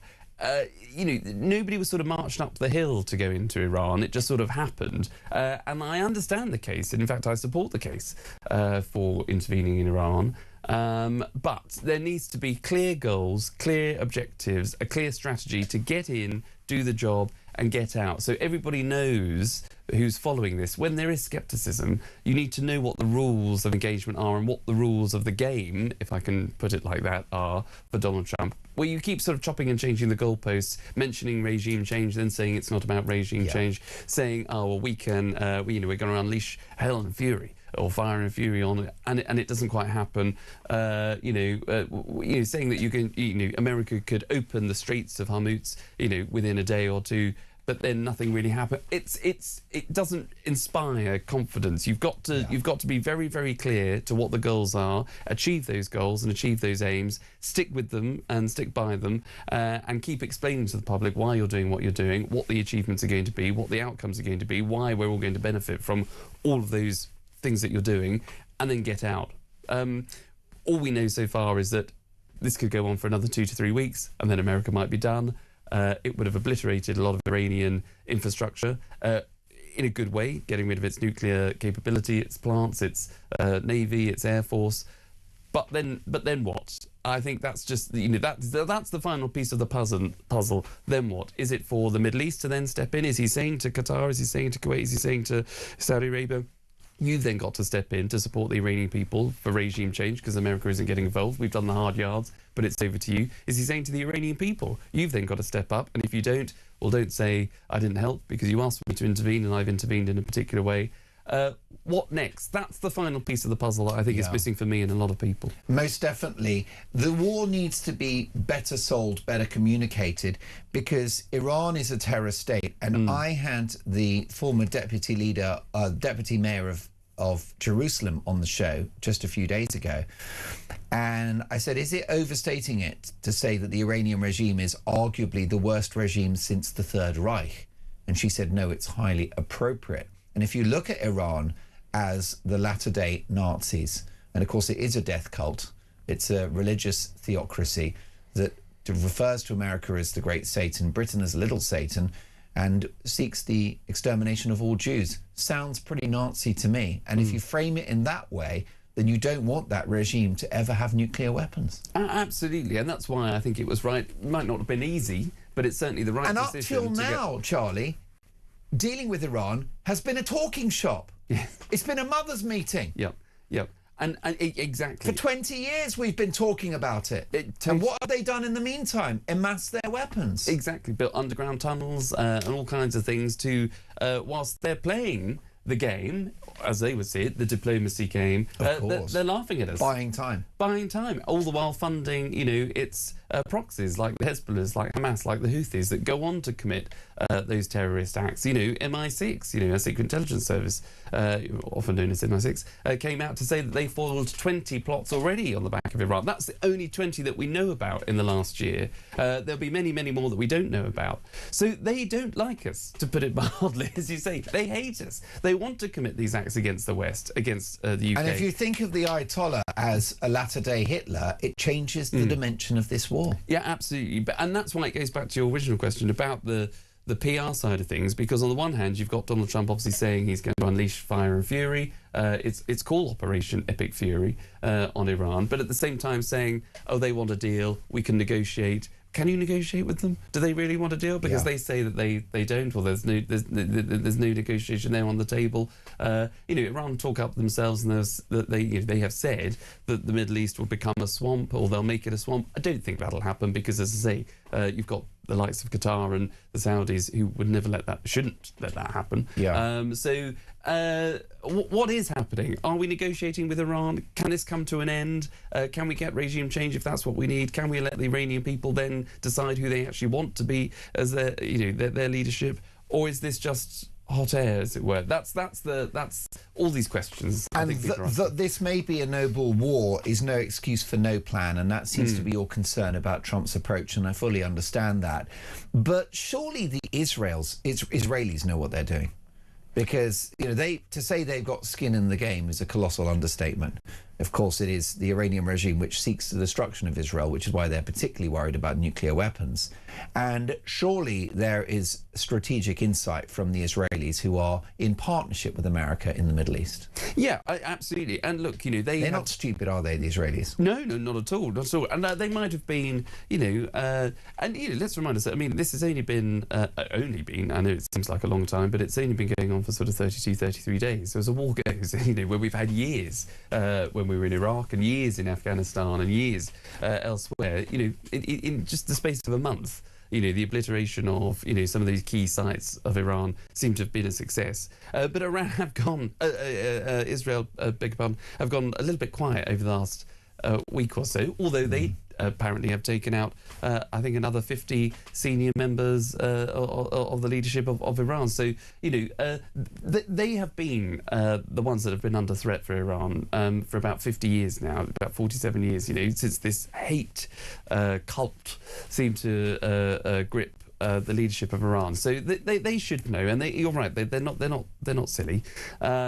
But I think they too would want to, for its people, having gone through its attack that it had on October 7th, having gone through what it's had to go through in terms of Gaza and Hamas there, I think the Israeli people will also just want a peace at some time. Well, definitely. And if anyone is invested in there being a plan post this war, it's got to be the Israelis, who are a neighbouring country of Iran. And what you don't want is just a 10-year stay of execution where the regime strengthen again, because I doubt that any future president for the foreseeable will go back into this space and restart this campaign. It's going to be, it's going to be a one-hit wonder, isn't it, by the looks of it? Yeah, exactly. And so you've got to make sure that there are clear goals and aims that are communicated properly in order for the Americans to say, right, we've done our bit, or we've achieved our aims with Israel, and they can withdraw. What we know about this president, however you view him, and as I say, we've talked about his success. The one thing that I do think that he only cares about really is America and America first, even though he has obviously a lot of ties and a good relationship with Israel. But if the tide starts to turn against Donald Trump within the American public, if they really are against this war, if he suddenly decides, right, that's it, I can spin it as though I've done my bit and I'm pulling out, leaving the job unfinished, then he would do that, I think, and he would leave Israel probably in a situation where it would have to continue the fight on its own, or it would rely on Middle Eastern partners, maybe Europe, to try and pick up the pieces. So I wouldn't rule that out. So you've got to make sure, I think, when America and Israel is aligned, as it has been for this conflict, it has to maintain that relationship, it has to achieve its objectives and finish the job. Charlie, it would be easier, would it not, to do nothing? And really, that's what we've had for 2 or 3 decades. It has been a talking shop. Donald Trump is gaining nothing from this, by my estimation. It's very costly for the US economy, not just deploying those military personnel and of course, the weaponry. That's billions. The Pentagon just last week went back to Congress for another $200 billion, which is going to be a few days' worth of war expense. It's going to spark inflation in America, energy costs. Notwithstanding their energy independence, it's still going to be costly for the American consumer. And he was the president that was all about no new wars. So with no political skin in the game, no obvious electoral advantage, why has Trump done this? Because I think he has actually seen the threat and realises. So he simply thinks it's the right thing to do. Totally. And I think, look, But I thought he was evil or something. I thought he was bad orange man. Well, this is the thing. I'm so confused there. And this is what I've been told by the Guardian and the BBC. You're absolutely right. And this is. I watched Panorama. Apparently, he's terrible. Yes, you watched a spliced speech, and this is the question that people who are opposing have got to answer. It would be the easy decision not to do anything. Not intervening is a decision in itself. It's the easy one, but it's not the right one. And when you've had a country who had been attacked by America last year under Operation Midnight Hammer, where Trump claimed to obliterate all their sites, maybe not quite to the extent as he told us, because he's come back again this year.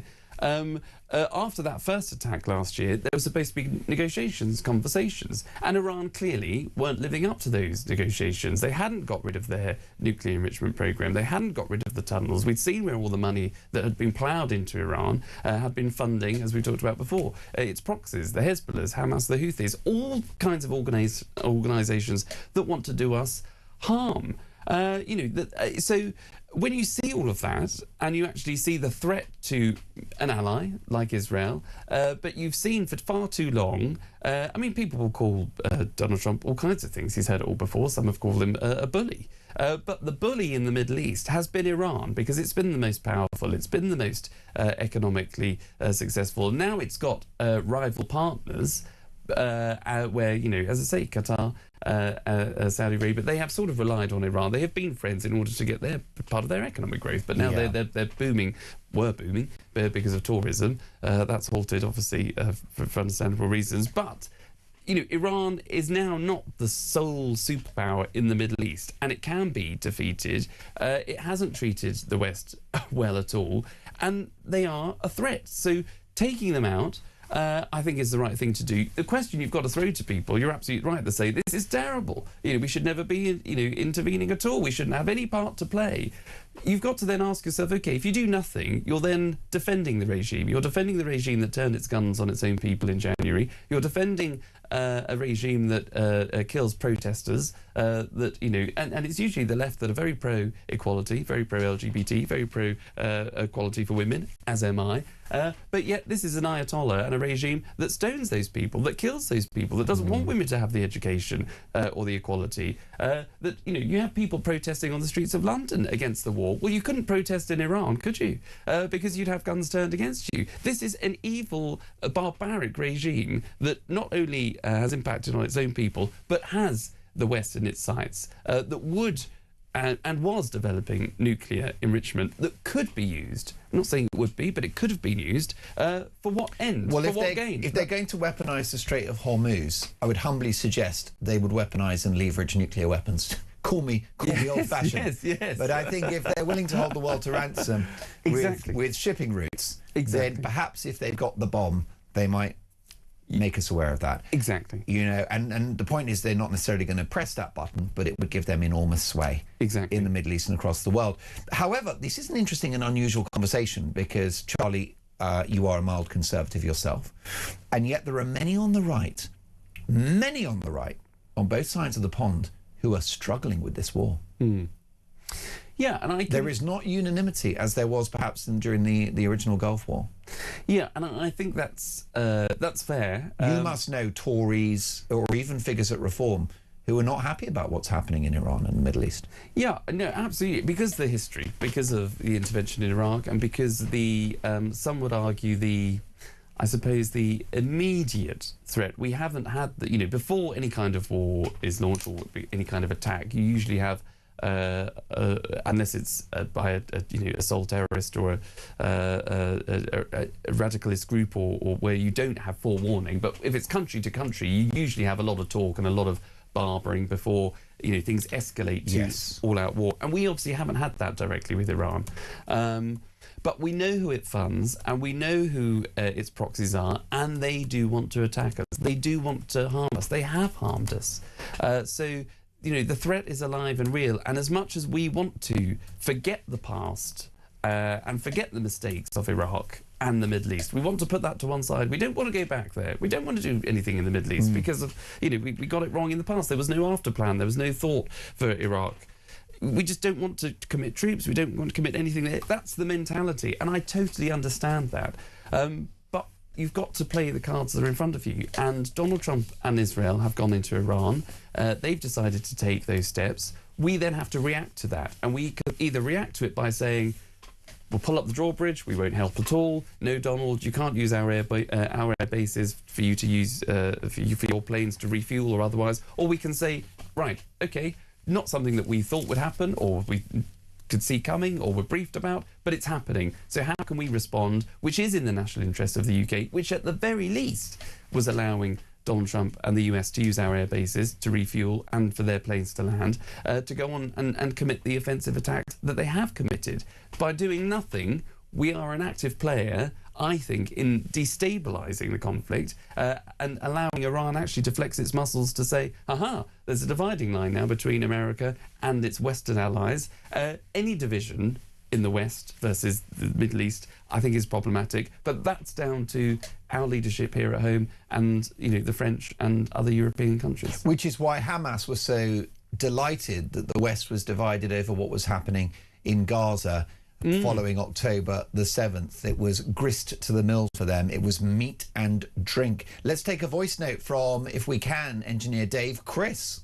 Morning, Mark. Morning, Emma. Morning, Charlie. Chris from Epsom. Let's just look at this for a moment. Starmer's trying to sidle up with President Ursula von der Leyen, which is really great, isn't it? Because she's been found to have taken a 400 billion euro bribe from Pfizer for the 71 billion euros they spent on the vaccine. But the EU Commission, behind closed doors, without transparency, have decided to do nothing about it until the end of her presidency in 29. It works well, didn't it, the EU? Just for those in the Commission. Brilliant stuff. Well, Chris has done the double because he's got a follow-up. Hi, guys. Chris from Epsom. The best thing about the Southampton-Arsenal game and Arsenal losing wasn't that. It was the song from the Terraces. But I bet you won't play it. Keir Starmer's not a banker. Keir Starmer, not a banker. Very delicately put. I'm glad that on Easter Sunday you were so judicious. Chris, thank you for that. Coming up, a fresh scandal as doctors are being offered double the average pay to work with illegal immigrants. When is someone going to wake up to this national emergency? And a new poll reveals a three-way tie between the Tories-Reform and the Greens, with the very real threat of a hard-left coalition made up of Labour, the Greens and the SNP. Should Reform and the Conservatives do a deal in the national interest? That's next.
Across the UK, on DAB+, on your smart speaker, on your smart TV, and on your side. This is Talk. You are listening to Talk Breakfast. It is at 7:40 in a Talk Breakfast exclusive. I'm delighted to say that although the King is not doing an Easter message, we're doing one, and we've got a top cleric at 9 a.m. for a special Dolan's Dispatch.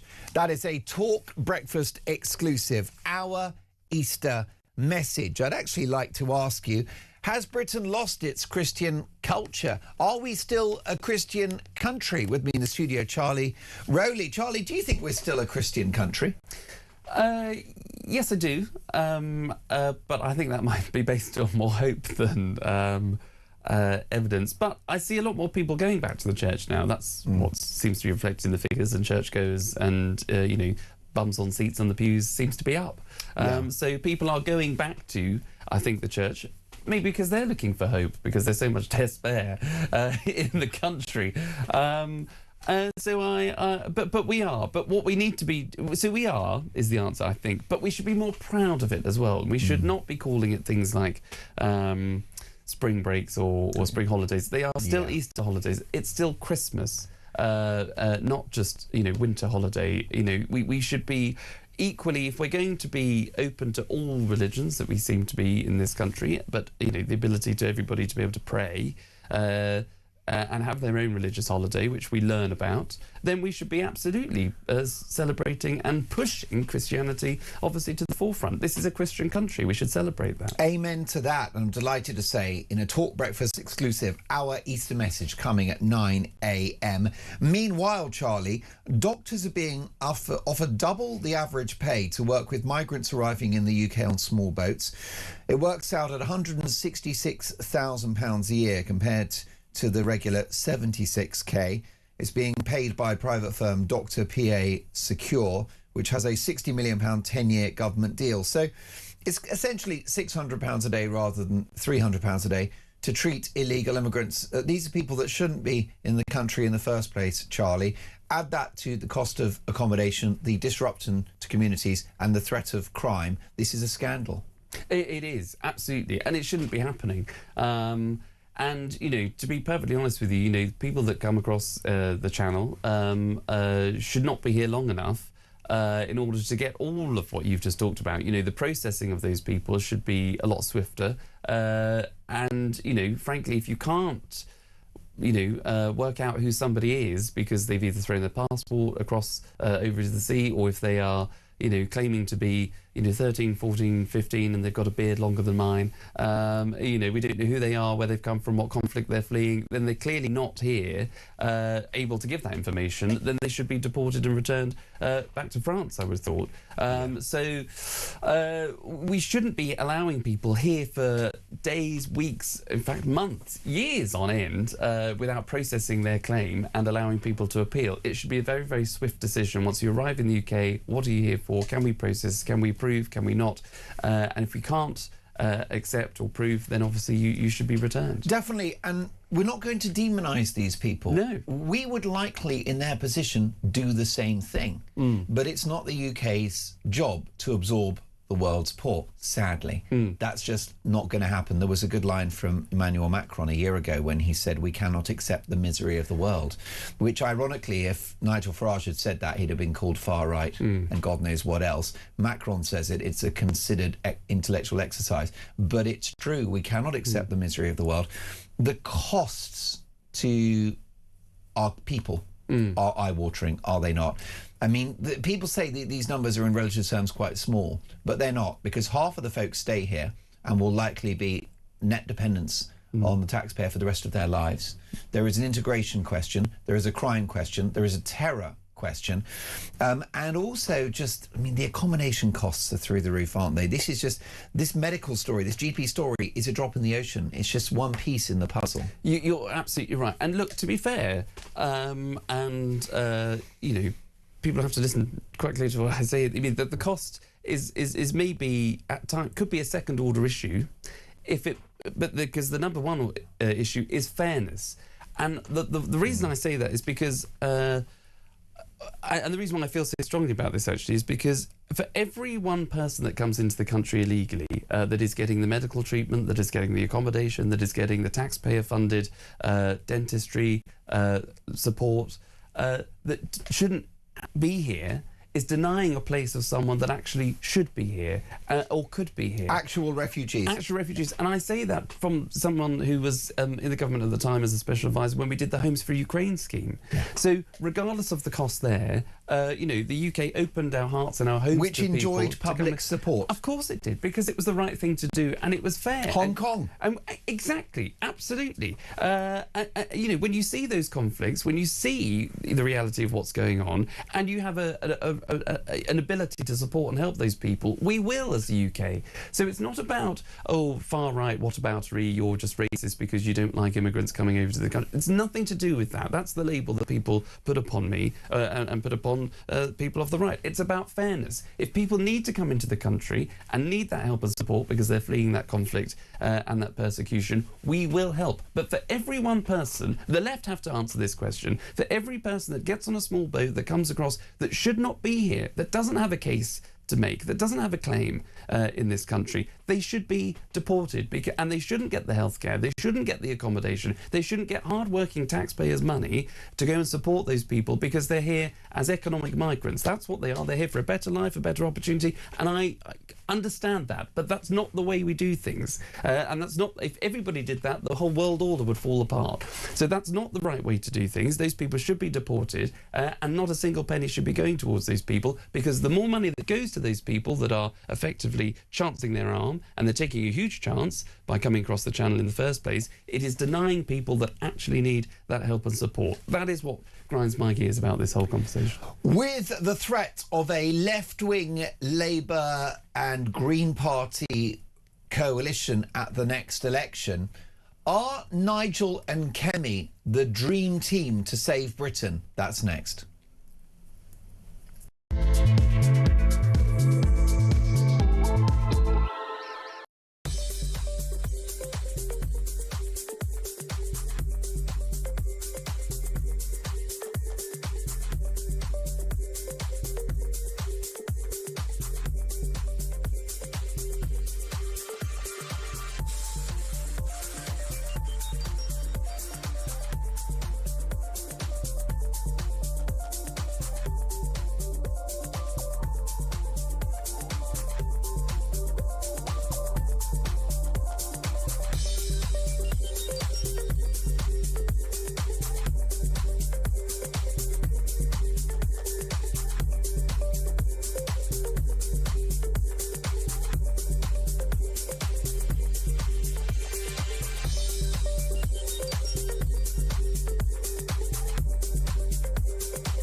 We genuinely are on resignation watch. There is absolutely no doubt about it. Labour MPs, they say, listen, Keir, your position is untenable. This is all about appointing that rat, Peter Mandelson, who faces a criminal investigation. Can Keir Starmer survive the Mandelson scandal? We have breaking news for you. We've just been talking about, of course, Morgan McSweeney, the Chief of Staff. We've now had another resignation from Number 10. And Keir Starmer's Director of Communications, Tim Allen, has now also resigned. The plot is thickening. The noose is tightening.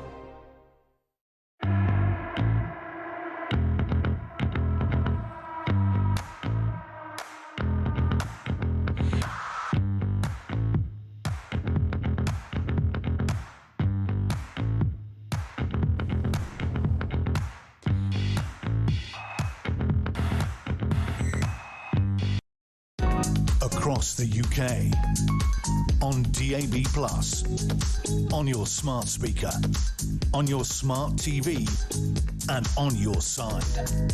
This is Talk.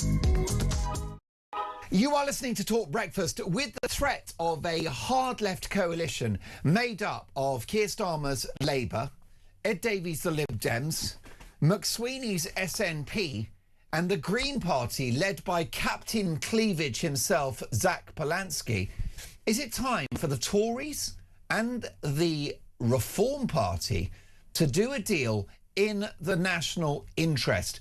Would Kemi and Nigel be Britain's dream team? Mary has called the show. Good morning, Mary.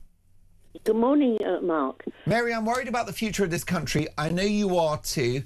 I've got kids, hopefully one day grandkids as well. This country needs to be saved. Are Kemi and Nigel the right team to do that? Well, if we were talking about this with 6 months to go, then I would say yes. But at the moment, it's early days. Who knows what's going to happen in 3 years' time? Why are you being so cautious, Mary? This is an emergency. Where is the urgency? We can't do anything at the moment. They can't do anything. They should prepare for government.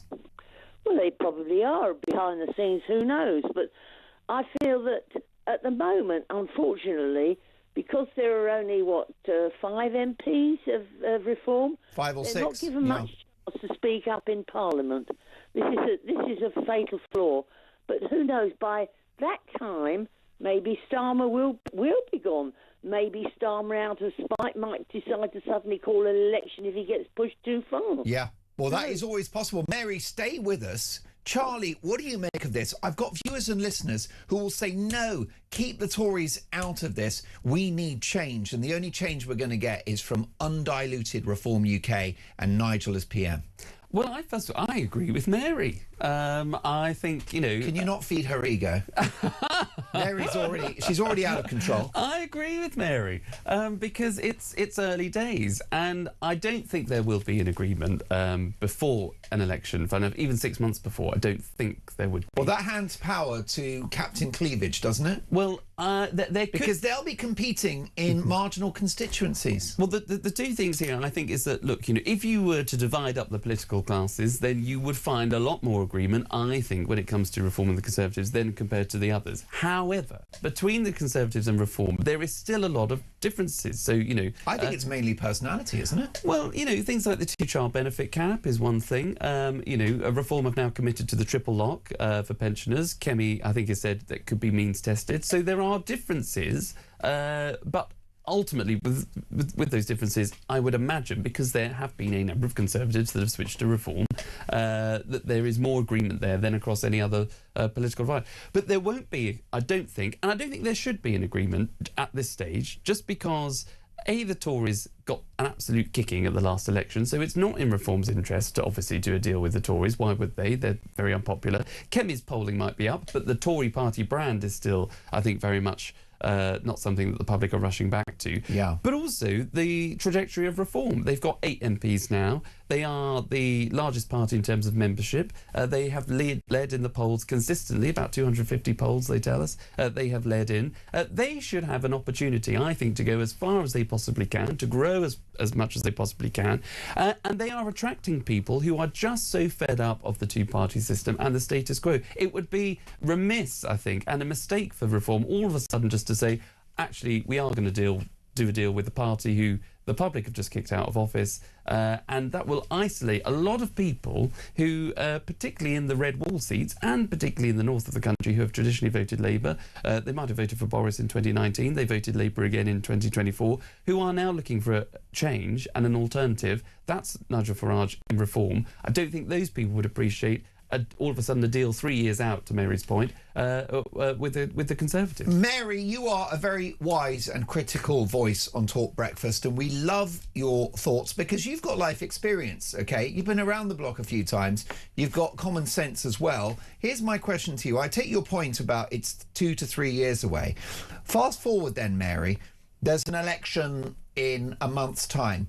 Do you like to see a deal between the Tories and Reform pre- or post-polling day? Well,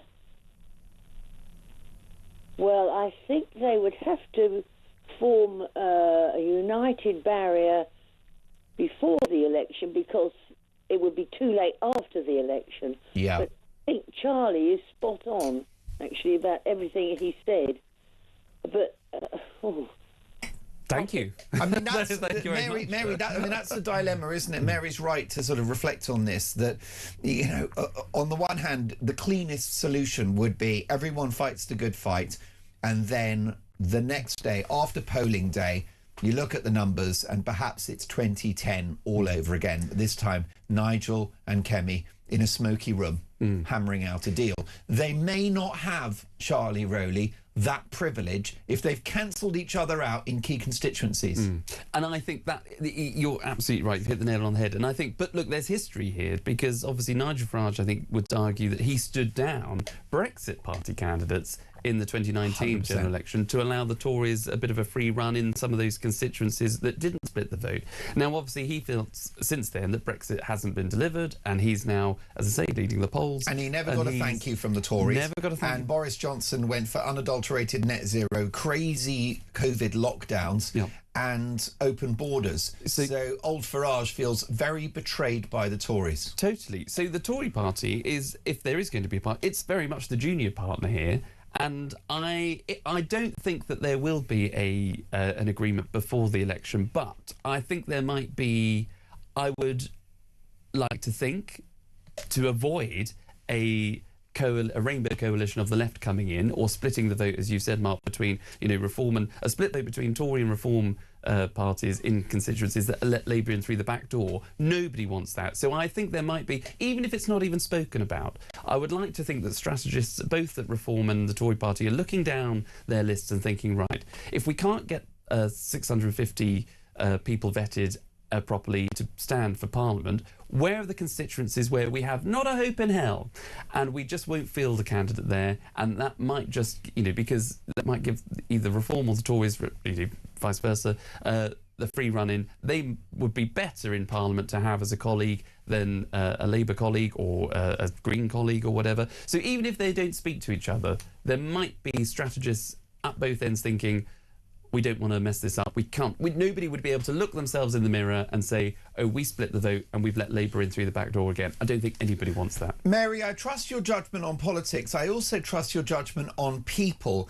As human beings, Mary, do you think that Kemi and Nigel can do business together in the event of a hung parliament? Well, I think they would have to. Can you see them? Can you see them in government? Can you see, Mary, can you see Kemi calling Nigel Prime Minister and boss? Well, it's according to which one will get the majority, isn't it, really? Yeah. If she gets the majority, then he would have to call her boss. If he got the majority, it would be the reverse. And could she swallow that, Mary? I think so. I think so. I think she's quite a wise young woman, but I don't know. The problem is the people behind her, because they won't. I agree. There's still a lot of Lib Dems in that party. You're so right. And I mean, she's got to control them. Can I just say something else, Mark, before we go off this? Of course, Mary. Before I go. Couple of seconds. Go for it. Do you remember me saying to you about how the GPS service, GP practices, have been privatised? Yes. Well, we have had a large estate just being built not far from us, and the two surgeries have been closed down and have gone into one surgery now. Oh, it's a complete racket. It's a business model, Mary. Let's pick up that conversation soon. I've got to run to the news. All right. Kemi and Nigel, the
across the UK.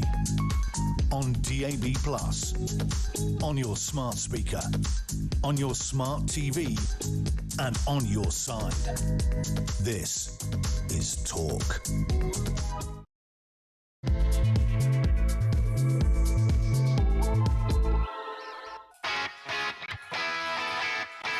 Three minutes past 8.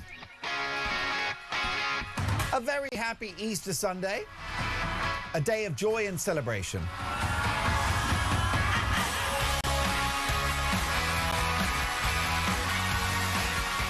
And breaking news at 3 minutes past 8, a shock new poll reveals a three-way tie between the Tories, Reform and the Green Party. So with the very real threat of a hard left coalition at the next election, made up of Labour, the Greens and the SNP, should Reform and the Tories do a deal in the national interest?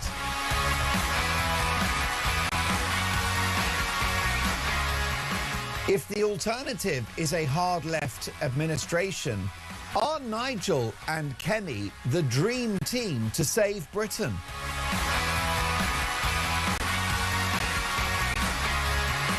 Meanwhile, a fresh scandal as doctors are being offered double the average pay to work with illegal immigrants. When is someone going to wake up to this national emergency? And it is Easter Sunday, and the King may have decided not to do an Easter message, but we are celebrating our Christian heritage here on Talk Breakfast. And it's a Talk Breakfast exclusive in a special Dolan's Dispatch. A top cleric will join us for an Easter message. That's at 9 o'clock. It's a blessing for folk of all faiths. It is a Talk Breakfast exclusive. Our Easter message at 9 a.m. You won't want to miss it.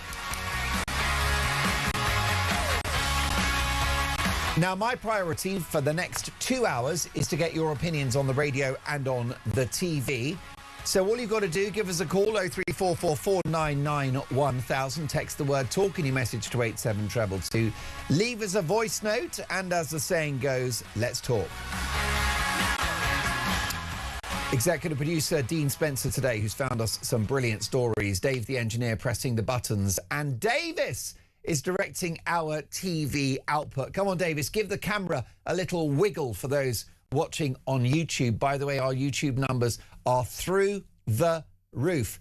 So join our TV revolution if you want to see my brilliant guests, if you want to watch Dolan's Dispatch, if you want to see me just losing it on a daily basis because I've had enough of this country being so badly run, then your best option is to watch the thing on YouTube. I have had enough, folks. We are being run by idiots and fools. It's the clown world. But bringing common sense to the chaos, I'm delighted to welcome in the studio two very good friends of mine.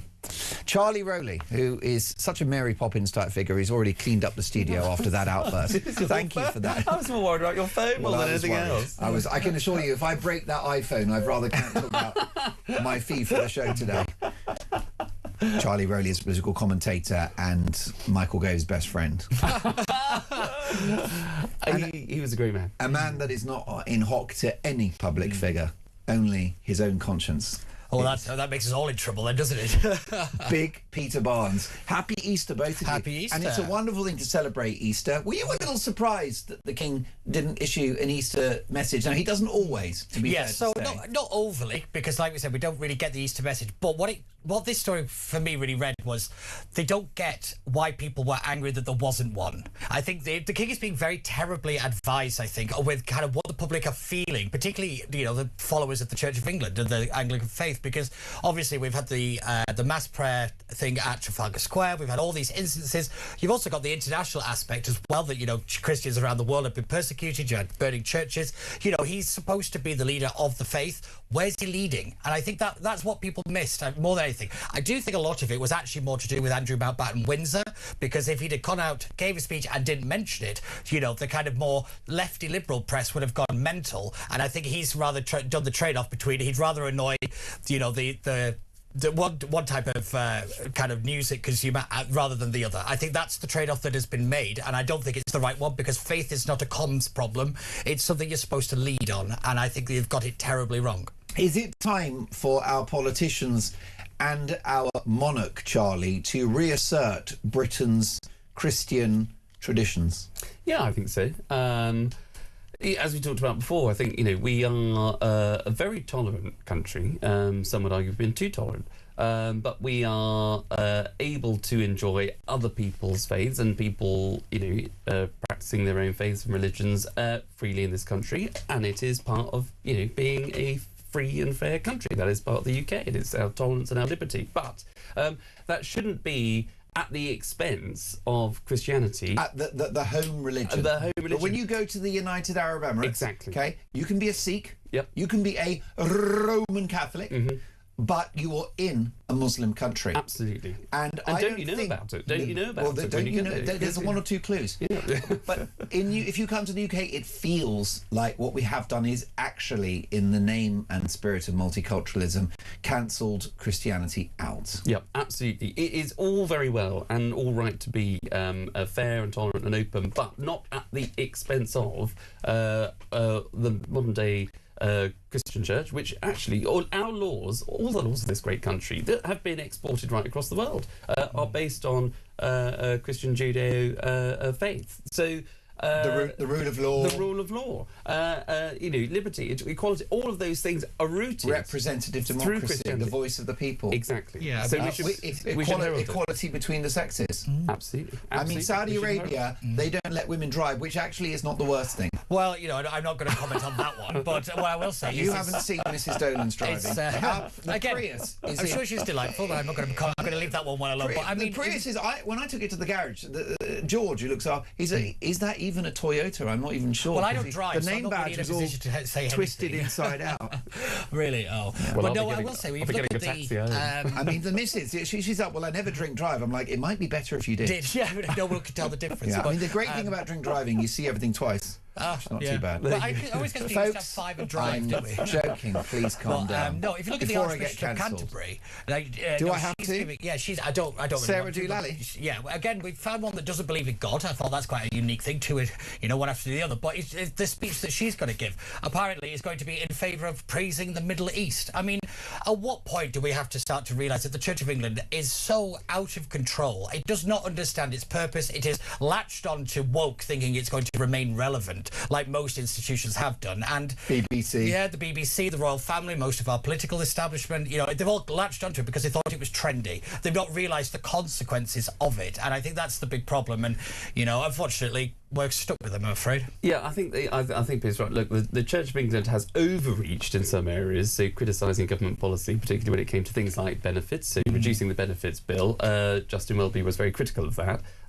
Things like net zero as well, saying that we should be doing more of that, and having more policies in these particular areas where actually it's where it should be reaching out and where it should be extending its voice is in its own lane, effectively. It's overstepped the mark. It's got involved in too many conversations that it's not supposed to be really getting involved in, and criticising government policy. Slavery reparations. Exactly, when it should just be... Graffiti in... Which cathedral was it? Canterbury Cathedral? Remember the graffiti installation? Yeah, quite possibly. My thing is... Hosting multi-faith nights in a church. In a church. When it should be promoting, using its voice at any opportunity to promote the church. I think it is. I mean, I wouldn't go into a synagogue and conduct a Catholic service. That would strike me as deeply offensive to Jewish people. Yeah, but or a silent disco. I can't turn up to that. Although it is Easter, so we have a silent disco now. Yeah, I was going to say, but for me, I would. It's Peter, you can get your hot pants out. Oh, steady on now. It's Easter. but no, I'm going to say for me, it's now getting to the point where if the church wants to have that level of influence and have that kind of conversation and get involved in it, start ponying up some tax, then you get to have a say. Until they start actually paying their fair share, rather than having this multi-million-pound library that no one gets to use, I find it quite staggering. I don't think they're in a position to really have an opinion. Charlie, sometimes I get called divisive. You don't. Because of my common sense views. But do you know the great irony is I actually want to bring everyone together. And it's my observation, Charlie, that there are many millions of people in this country of all faiths who want Britain to remain a Christian country. I know Jews, Muslims, Sikh people, Hindu people who want Britain to be a Christian country, and it's the reason why many of them and their families came here. So that's the great irony. This is not necessarily a culture war. Yeah, totally. You're absolutely right. This is the silent majority. I mean, I had a guy that's a practicing Muslim on the show just last week, and he said that, you know, he's a very passionate man of the faith, but he doesn't want Britain to become a majority Muslim country. He wants it to remain the country that he loves. Totally. And it extends, as I say, the silent majority extends not just in religion, it extends into how we are as a country, and so being stronger. And, you know, there will be people who are and have been migrants into the UK that say, Britain, what on earth are you doing? You need to be tougher. It's, you know, it is the best example I can come up with is in America, because you had the Democrats that were focusing on you know, women. How can women vote for Trump? How can, you know, gays vote for Trump? How can Latinos vote for Trump? Well, actually, because the left pigeonhole women, the LGBT community, and Latinos as if, oh, they could never vote Trump because, you know, actually, women want low crime. They want a good economy. They want actually all the things that Donald Trump was talking about. But the left couldn't see that. You know, people. They want their own changing rooms and their own sport. They want their own changing rooms, and they think that illegal immigration is quite bad for women because some of these men are criminals. Exactly. So, but that is the silent majority. You wouldn't have heard that because the minority that were the more vocal or the most vocal are those that tend to be on the left, that are campaign, you know, folk. Who have never worked in government a day in their life, but have a particular cause and just continue to ram home that message day in, day out. And if you dare disagree, you're on the wrong side of history, or you're a far right, you know, thug, all the rest of it. So, you know, there is, when it comes to, as I say, whether it's the country, whether it's religion, it's a silent majority of people that say, actually, no, I'm very happy to be, for example, you know, a Muslim, but I recognise you're a Christian country. I love the fact that you've got those particular views and values, and that's your country, and I'm here in your country. But I also love the fact that I'm able to pray for my own religion in my own way. Ethnic Brits love Britain for what it is and its values, and probably the majority don't wish to change it, Peter. That's the great irony, which is why lots of ethnic Brits will be voting Reform UK, and it will surprise the establishment. Yeah, I think you're right there, but also I think when we start wandering into the ethnicity argument, you start to wander into the Restore Britain kind of side of things. And but you have to understand that this is a reaction, in my opinion, to the fact that, you know, people seeing their culture, their values, their traditions, the things they understand to be Britain, just being erased to a degree. And I think it is the idea that people feel like they are second class, that they aren't being listened to. I think the great story that you found today about the doctors, you know, about being paid so much more to go and see the migrants in these camps compared to the average Brit who has to wait 3 weeks on a waiting list, if they're lucky, if not longer. Yeah. In a failing hospital with long A&E times. It is about priorities, and I think the more that the government ignores that, the more that they're actually going to pull people apart, and this kind of rise of the kind of the ethnicity argument kind of goes into it. For me, I think it's more a culture thing, you know, and I do think that we have to kind of find something to hold. It's not skin colour. It's not skin colour. It really, really isn't for me. Yes, you can have a kind of ethnic Brit, but there is a cultural Brit, and I think that's more important, in my opinion. Well, absolutely, yeah. I mean, let's call it out for what it is. I mean, you know, you're absolutely right, Peter. You know, not all cultures are the same, and Kemi was very clear about that. And very brave to say. And very brave to say it. You know, it is not British. You can be whatever colour you like, but it is not British if you are for arranged marriage, if you are for FGM, if you are for second cousins, your first cousin marriage or second cousin marriage, if you are for Sharia law in our courts, so that is not British. So whatever your culture is, we live in this multicultural society, supposedly, but it's not all equal, and there are things where people who have a particular culture who want to come into the UK, they have to adhere and abide by UK law, by British culture, not necessarily what they've brought with them, which might be slightly archaic, where you don't let girls go to education, where you don't let women wear what they want, they have to cover up if they don't want to.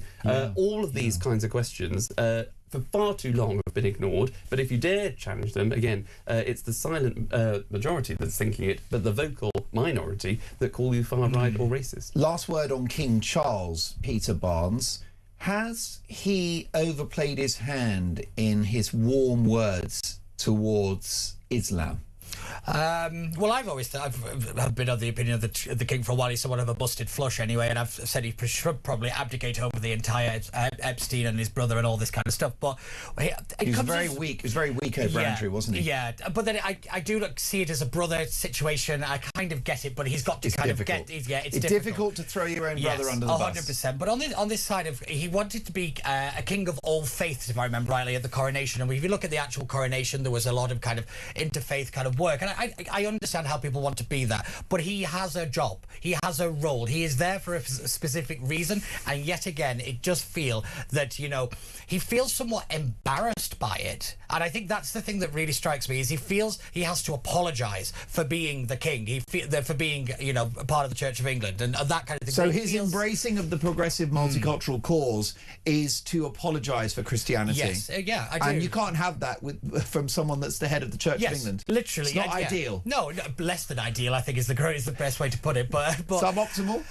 Yeah, maybe. You know, a dire situation, if you really wanted to put it that way, because the reality is he's got to find something to lead, because the king is supposed to be the unifying figure above the petty politics. The more he does indulge in this stuff, he lowers himself and he lowers the position of the monarchy, and that's a very dangerous place, considering the fact that, you know, a lot of people aren't overly happy with the institution. You know, he's playing very dangerously with something that is not exactly on a good footing.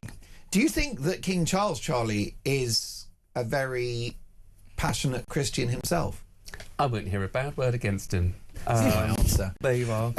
Charlie's pleading the fifth. A few rumours floating around online which I think are bunkum, but listen, I mean, my mind is open. Folks, so much more to get through. 8:19, this is Talk Breakfast. There is the very real threat of a hard left coalition at the next election, led by Labour, the Lib Dems, the SNP and the Greens.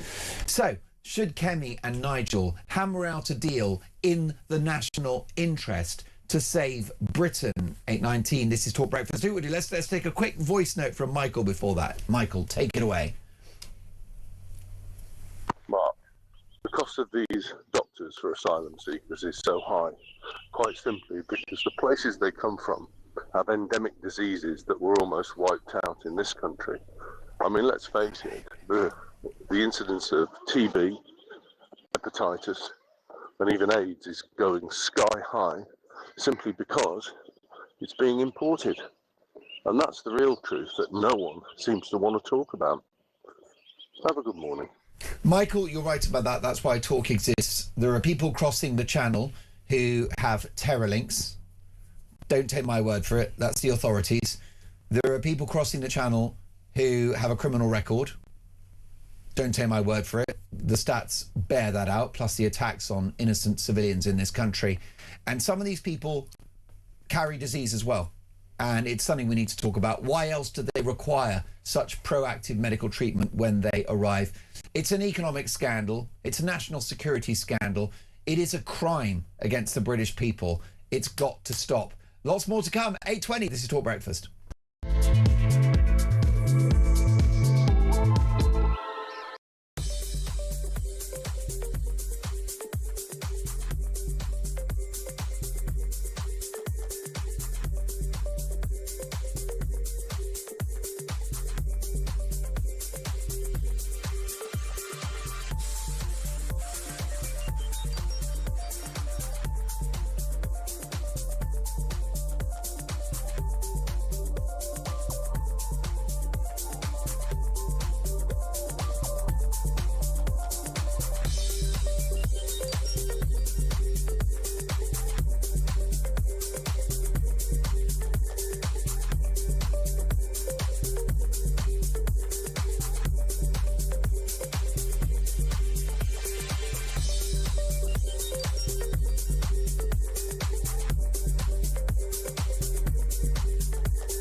Good morning to you. This is Talk the Home of Common Sense with me, Julia Hartley-Brewer. Just breaking news in the last couple of moments. Extraordinary news. Not just that the police have arrived at the Sandringham estate where Prince Andrew, as was now Andrew Mountbatten Windsor, is currently living since being thrown out of the Windsor estate. The police have arrested Andrew Mountbatten Windsor. It's an extraordinary revelation. And certainly what's been contained in the Epstein files was released in the last few weeks. It's his 66th birthday today. What a birthday present that is. Across the UK, on DAB+, on your smart speaker, on your smart TV, and on your side. This is Talk. It's all about your feedback. Talk Breakfast 8:23. Let's take a voice note, if we can, from Judy. Hello, it's Judy from Altos, West Yorkshire. The government's offering doctors double pay to attend to these asylum seekers. They're not asylum seekers, they're illegal immigrants. It's all, and they're extending the contract for 10 years.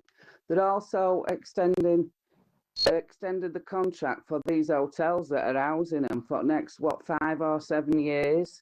And the big companies that's buying up big houses for HMOs, they've also extended their contract. So it's clear this government isn't going to do anything about it. Otherwise, they wouldn't have signed all these contracts off. I'm certain that they can see the writing on the wall and they're going scorched earth. They're going to get hundreds of thousands of people into this country and leave it for another government to sort it all out. Thank you. That's a worrying voice note, but I think you're right to raise those issues, Judy. Let's take another voice note, if we can, from Anna. Morning, Mark. Anna, sorry, just listening to your wonderful show with Charlie and listening to the dear lady speak. And yeah, you're right, it's an emergency. I don't want Reform to form a coalition with the Tories. They're Lib Dems in blue ties. I'm done with voting. If Reform don't win, then we fight. It's as simple as that. I don't see any other option. I refuse to continue with this. What do they say, Mark? Better to die on your feet than live on your knees. Thank you.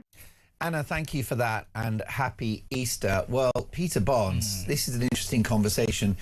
You are not anti-reform, but you're sceptical about their readiness for power, and it's important to be sceptical if they have designs on number 10. However, if I look at someone like Anna, who's very unhappy about the direction of the travel, by holding out just for an exclusive reform-led government, is Anna allowing the perfect to be an enemy of the good? Yes. And that is entirely of Reform's own making, I'm afraid, because of the narratives they've been using. We say it's unpatriotic, that this idea that the Tories are Lib Dems and all this kind of stuff. What it means is now... Some of them are, right? Some of them, well, to a degree. You know, Charlie seems okay. But no... Charlie's far right. The thing is, when we look at a lot of what's happened with Reform, it seems to really be that since you had the defections, the shine has gone.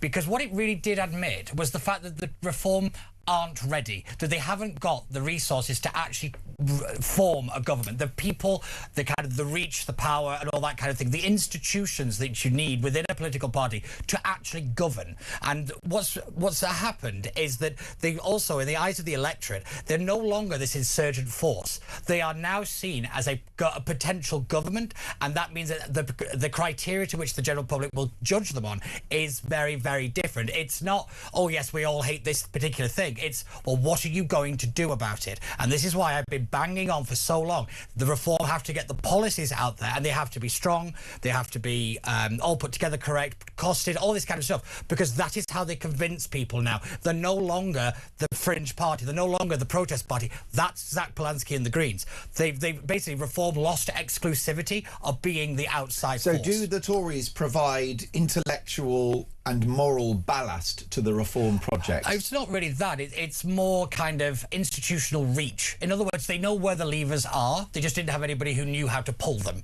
And I think this is a big thing. So for me, it's always been reform needed the Tories to be on the knees but not dead. So basically, Nigel would use the apparatus of the CCHQ and all the kind of the institution of the party to actually then govern. I always thought that this was the long-term plan because, the idea that they were suddenly going to be able to get all these candidates, get the Lords, and then you need all the cabinets for the Lords. You then need people to train everybody. You then need people to pick everybody. It's just so much work to do in such a short amount of time was never going to happen. So this is why, when the narratives they were putting out of kind of, you've got to hate the Tories, everybody's this, and, starting making it very personal, you've then actually now got a voter base that will not accept any kind of, compromise as a kind of good thing because, well, you've just spent the last 3 years saying that they're unpatriotic, so therefore, why are you now saying that they're the big greatest thing since sliced bread, which they did with the defections? But I've got viewers and listeners that want radical change.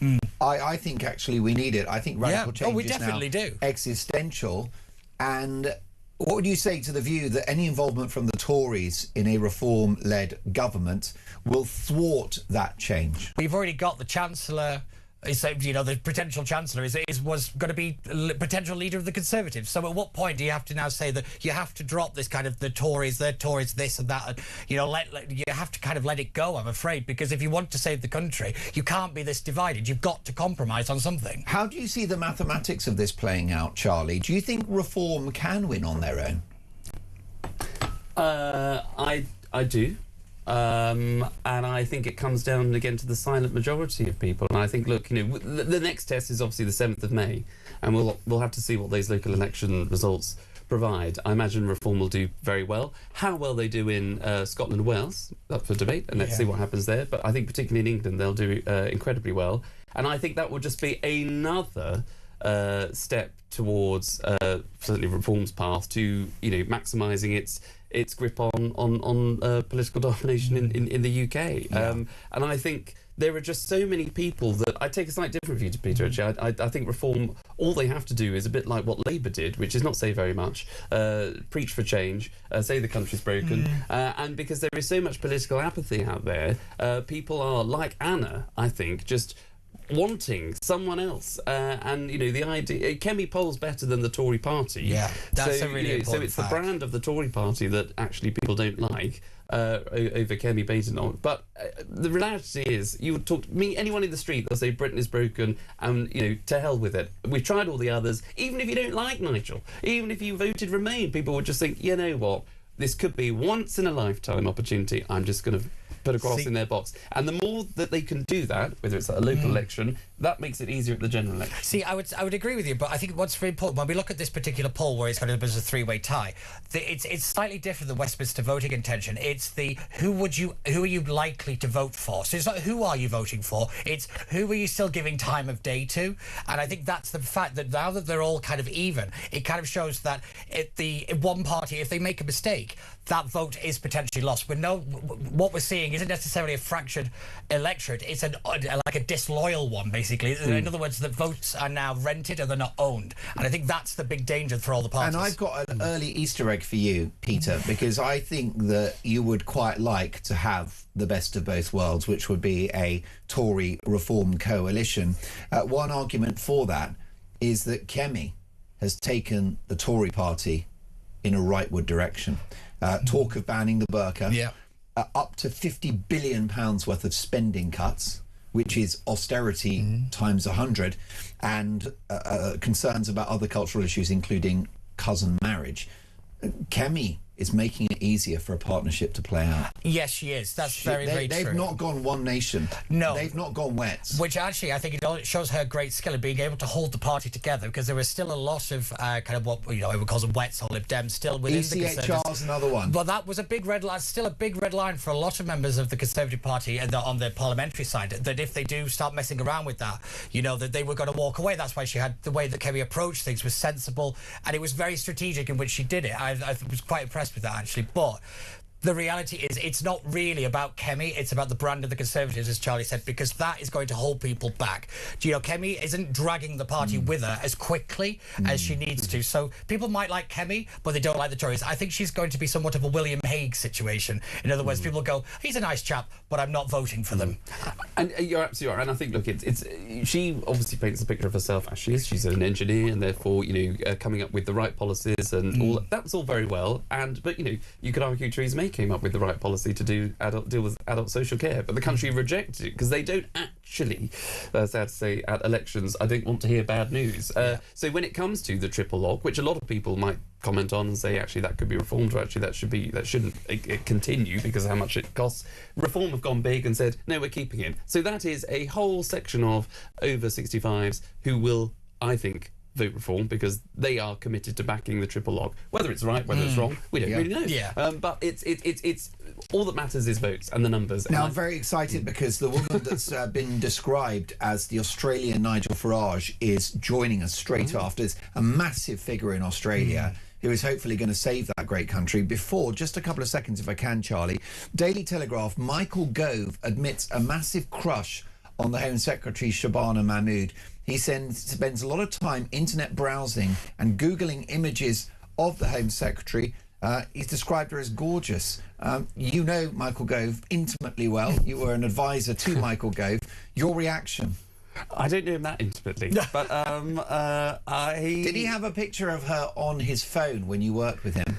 Not that I was aware, but I don't think so. She hadn't quite risen to prominence, I think, back then. So this might be a new found interest of his. But he obviously admires her work. Well, she is gorgeous, isn't she? I don't understand why people think that she's, you know, the greatest thing since sliced bread. I actually think she's a bit weak, ineffective, and actually has sat on her hands over a lot of things. I look at when she was Justice Secretary and the mess over the Sentencing Council. I thought that was catastrophic. That's true. The woke guidance.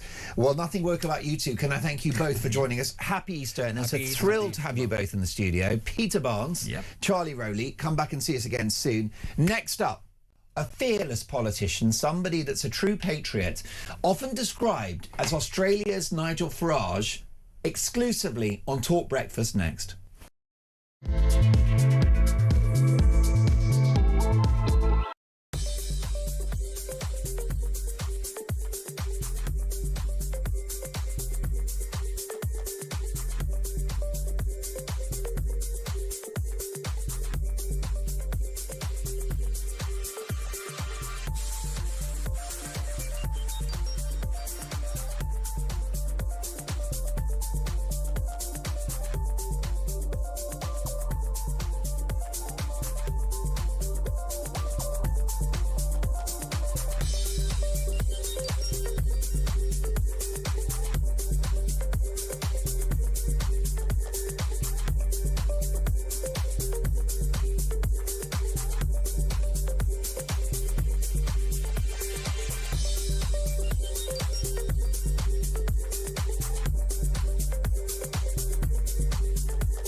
Across the UK, on DAB+, on your smart speaker, on your smart TV, and on your side.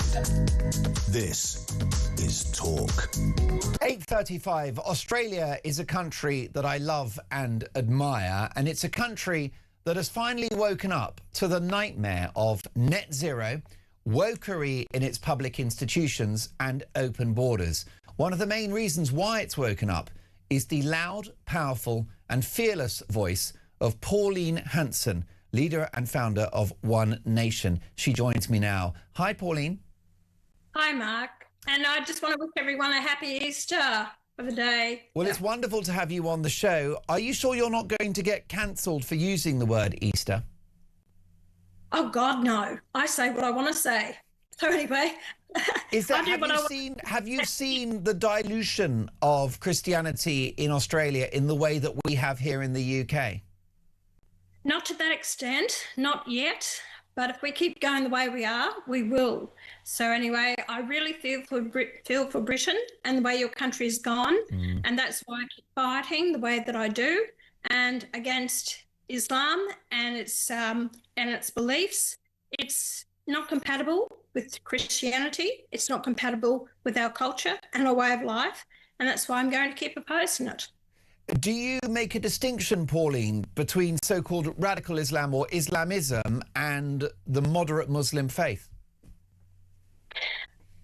Very good question, because what I've learned and read about it, that the people of Islam, belief and faith, will actually working with you to befriend you, do whatever they want to do, need to do, to actually get into their communities, become members of parliament, grow their numbers, and then one day it's going to go whack and you won't know what's happened to you.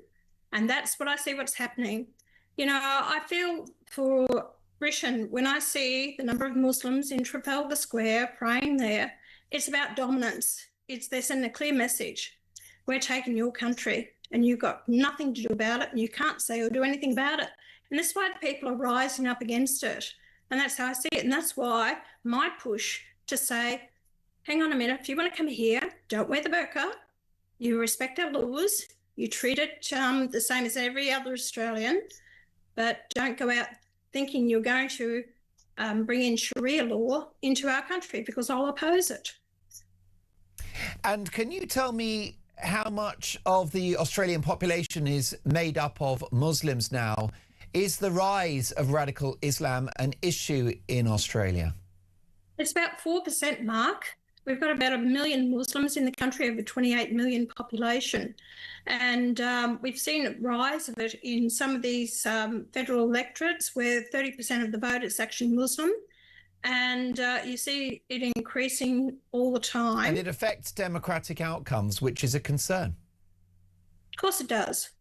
And you have to be realistic about it. And I think what happened last December with the Bondi attack, and 15 Australians were killed there by these two Islamic, who were radicals in the country. But it's not the first attack that we've had, terrorist attack in Australia.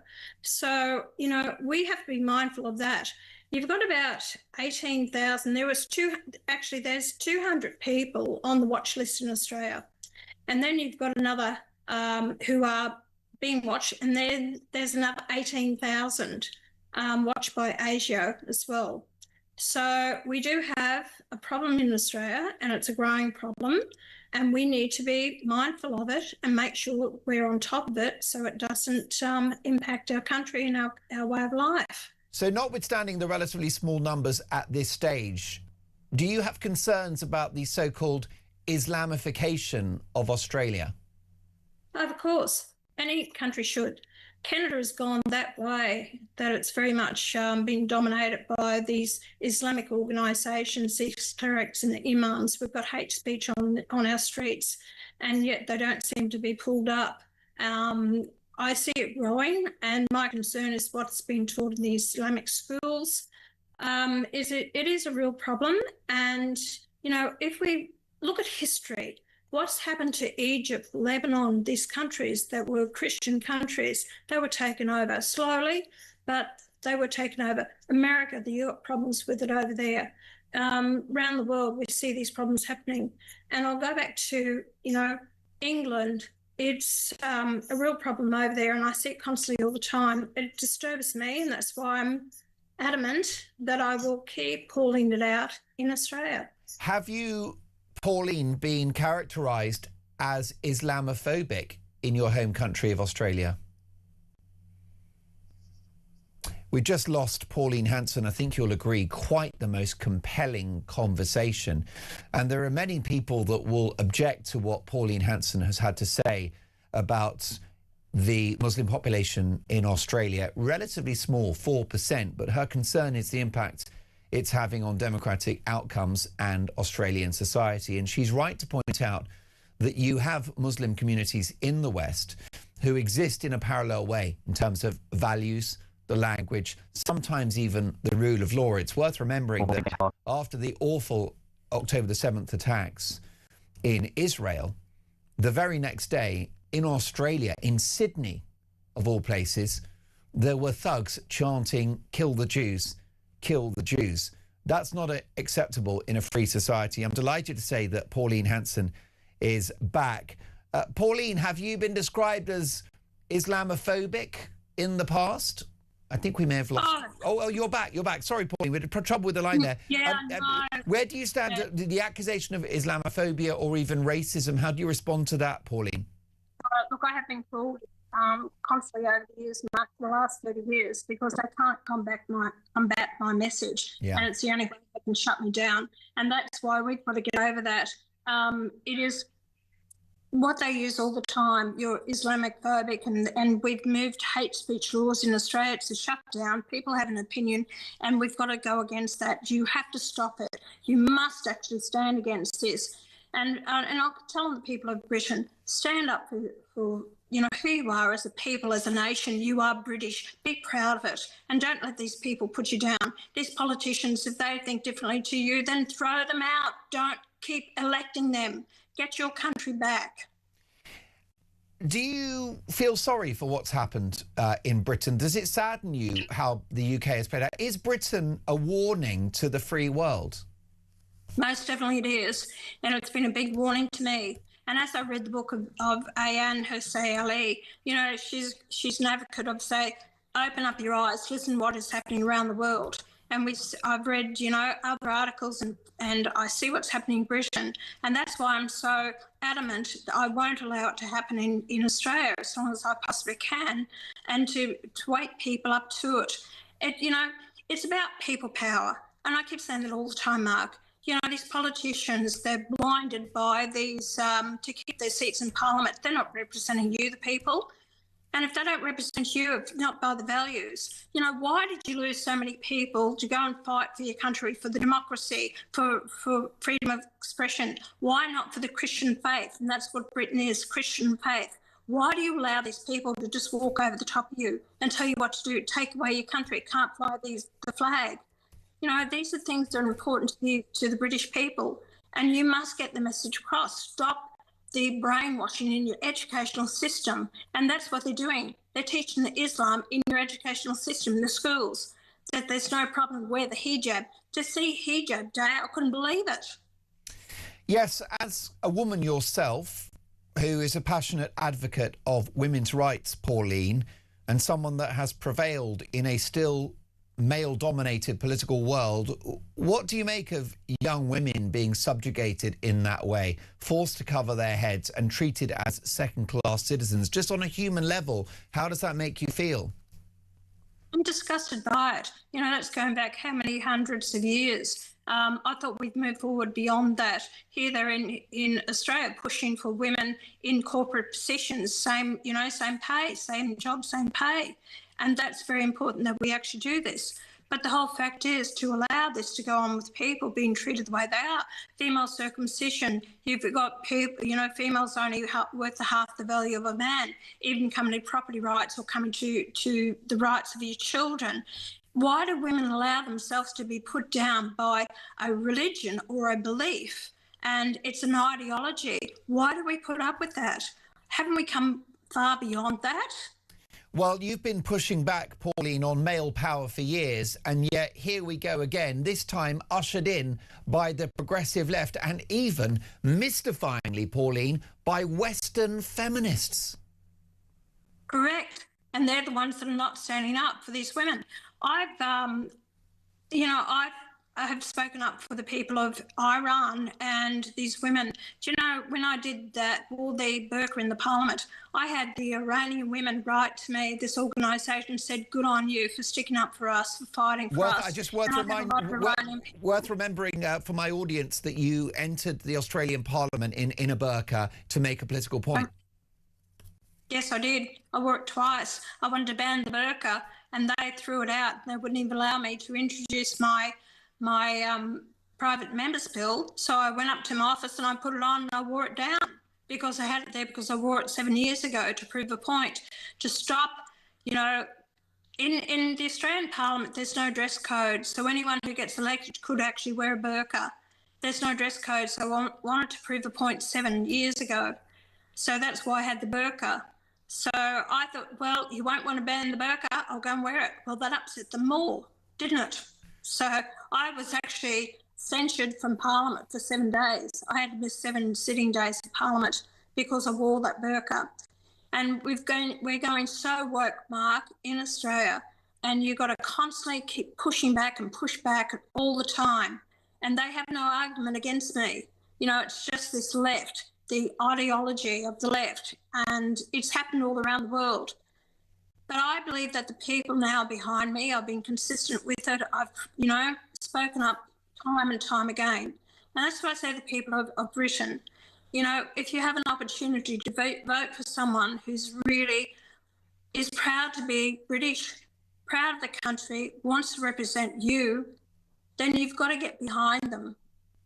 And to protect what made your country great in the first place, Pauline, where your message is resonating, because it's my understanding that on polling day on the 21st of March of this year, you had quite an extraordinary success. 4 seats, I believe, in the lower house, which is a big breakthrough, 3 seats in the upper house, and almost a quarter of the vote, 23% of the vote. So you've got momentum.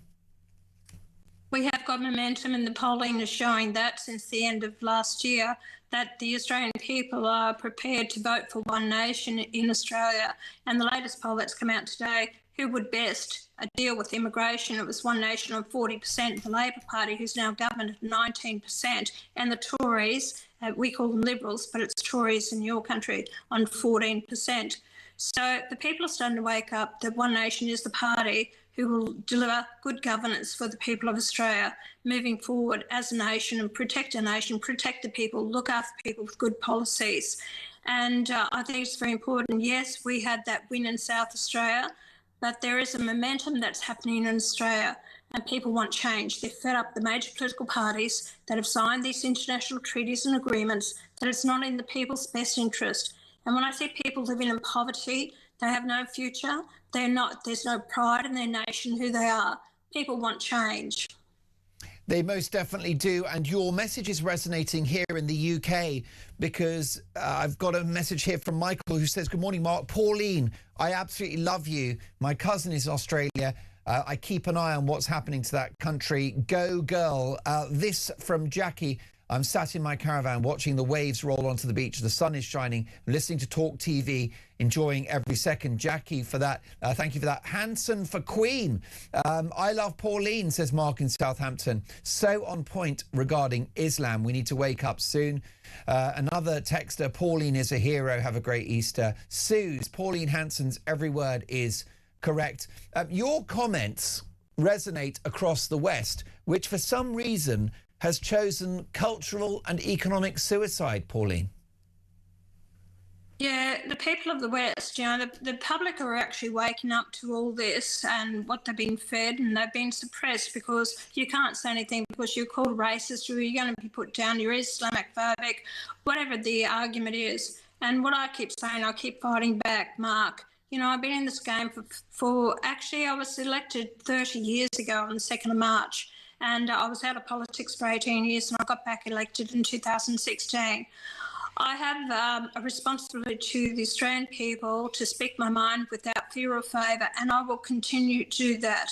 I love my country, I love my Australian people, and they're looking for truth and honesty and integrity from their politicians, and I deliver that with the politicians that get elected under the banner One Nation. So, I say to people around the world in Western countries, we can make a difference, we can change it, you can get your country back, but it's up to the people, people power. Pauline, you're a person of extraordinary courage and principle. Do your loved ones and family members worry about you sometimes, given the very high personal price that you're paying for that courage? My children are always concerned about me and my well-being, but my daughter now has got into politics. She's 42 years of age. So anyway, she now works for the party. She stood at the last election, just missed out on a seat. So hopefully the next election, she'll win her Senate seat and I will win my Senate seat. And the first time in the federal parliament, you'll have a mother and daughter on the Senate team in the federal parliament. But it's about, I can't back down, Mark, because too many people back down because of fear, what's going on. And if you allow people to put fear over you, nothing will change. We've got to fight that.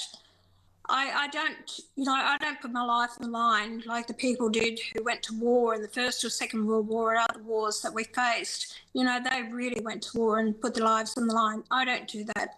My job now is to speak up on the floor of Parliament and carry on their fight for our freedom and our democracy, and most importantly, our freedom of speech. And Pauline, briefly, what keeps you going? You've been attacked relentlessly, but you're winning the argument electorally. What keeps you going when you wake up in the morning?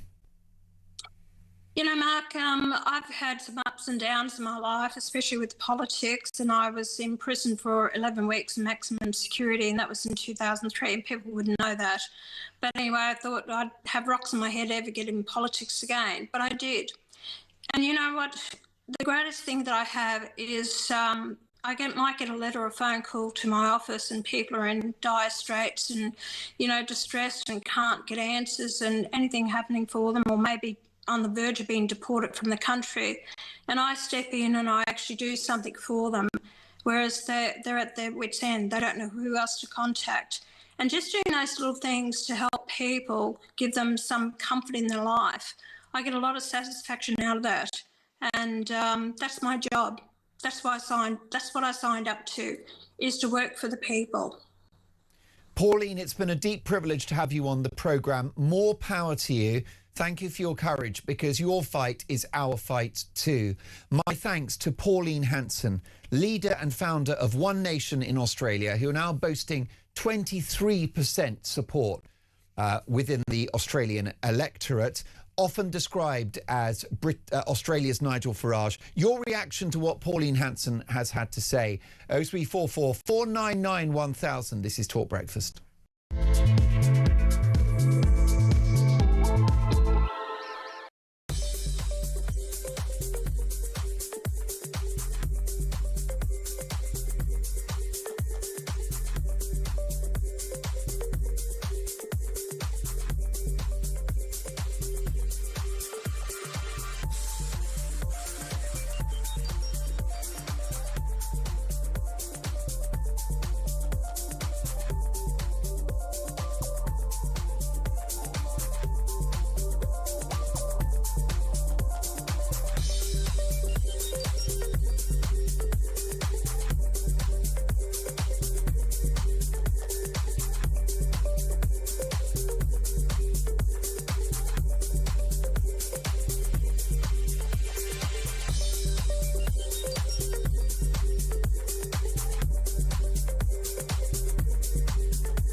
Good morning to you. This is Talk the Home of Common Sense with me, Julia Hartley-Brewer. Just breaking news in the last couple of moments. Extraordinary news. Not just that the police have arrived at the Sandringham estate where Prince Andrew, as was now Andrew Mountbatten Windsor, is currently living since being thrown out of the Windsor estate. The police have arrested Andrew Mountbatten, Windsor. It's an extraordinary revelation. And certainly what's been contained in the Epstein files was released in the last few weeks. It's his 66th birthday today.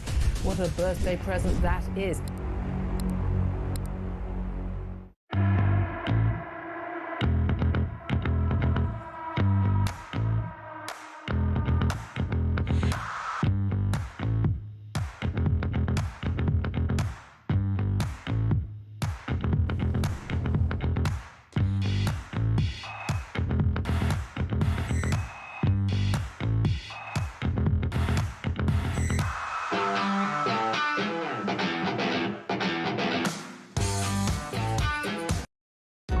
Across the UK, on DAB+, on your smart speaker, on your smart TV, and on your side. This is Talk. With the threat of a radical left-wing coalition at the next election, are Kemi and Nigel the dream team to save Britain? Nigel is in Peebles. Good morning, Nigel. Good morning, Mark. Happy Easter. Nigel, what do you think about this? Do you think that Nigel, the other Nigel, Mr Farage, and Kemi can do business together? I think they have to, because they become two factions of the same party. I think I was a Reform member, but the issue is that when Nigel decided to fall in with Zia Youssef and fall out with Rupert Lowe, that was when they lost the chance of being a majority party. I think what you need to be talking about now is Restore Britain, which under Rupert Lowe has now got 125,000 members. That's the future of politics, provided we don't get an election in the next few months and they've got enough time to develop. But Farage just didn't take Reform in the right direction. He's gone against all the founding principles of Reform. They might as well join together, but they won't get anywhere. It's Restore Britain that is now on the march, and it's the party you should be talking about. Well, lots of people have said that to me on the show, that they're all in with Restore and Rupert Lowe. Question is, Nigel, doesn't that further divide the vote on the right and gift power to Starmer and Captain Cleavage, Zach Polanski? No, I don't think it does, because it's Rupert Lowe is targeting the 65% of people who didn't vote, and they are joining all the time. My X feed at the moment, if I want to see the news, I've got to search for it, because all I see at the moment is one after another people saying, I've never voted before, I've never joined a political party before, I'm not having a pizza tonight, I've spent £20 joining Restore Britain. Wow. It is an absolute watershed moment, and it is a tidal wave. Nigel, thank you so much for that. Nigel in Peebles, all roads lead to Restore, says Nigel. Well, what do we think about this? Is that realistic mathematically? What about a deal between Nigel Farage and Kemi Badenoch? If the alternative is a radical left-wing administration, surely that's the lesser of two evils. Lots more to come, including our Easter message.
across the UK.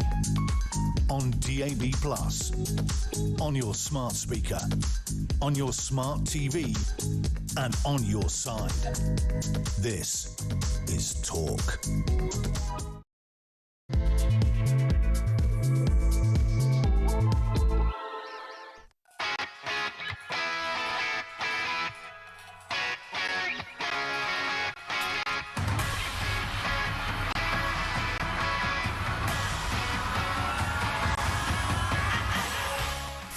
Past 9. Happy Easter Sunday, one and all. This is Talk Breakfast. Mark Dolan with you until 10 a.m. A very busy hour to come. Breaking this morning, a shock new poll reveals a three-way tie between the Conservatives, Reform and the Green Party. So, with the very real threat of a hard-left coalition made up of Labour, the Greens and the SNP, should Reform and the Conservatives do a deal in the national interest? Meanwhile, a fresh scandal as doctors are being offered double the average pay to work with illegal immigrants. When are the authorities going to wake up to this national emergency? Now, my phone number is 0344 499 1000. Text the word TALK and your message to 87222. And you can leave us a voice note as well. Let's power through a couple of those if we can, because it's very important to get your feedback on the show. I'm delighted to say I've had a lot of responses to my interview with Pauline Hansen, who's often described as the Australian Nigel Farage. Anne says, Mark, I was in Australia when Pauline came on the scene. They used to laugh and mock her terribly. It was awful. But to quote a Farage line, they're not laughing now. She hasn't changed over the years. I hope she achieves her goals. Stuart says, Mark, your guest, Pauline Hansen, is one fantastic lady, a great Australian with real guts. I wish her and the good people of Australia all the best for the future. Jacqueline in Stoke-on-Trent. Mark, I'm listening to Pauline Hansen. What a breath of fresh logic. Good on her for having the guts to stand up and be heard. Could do with more like her. Listening from sunny Stoke-on-Trent. Pauline, says Terry, has more balls than Farage. And Debbie says, Mark, the world needs more Pauline Hansens. Let's catch up on a couple of voice notes. This is Mike. Mike from Durham. No to your question. No. The Tories betrayed everybody. They lied, they cheated, and they let in the Boris wave. Please stop with the wet Tory rubbish. And here is a voice note from another Michael. Morning, Mark. Mike in Cheshire here. The Labour and Conservatives, the big uni party, they're pretty much the same thing. They both ruin this country.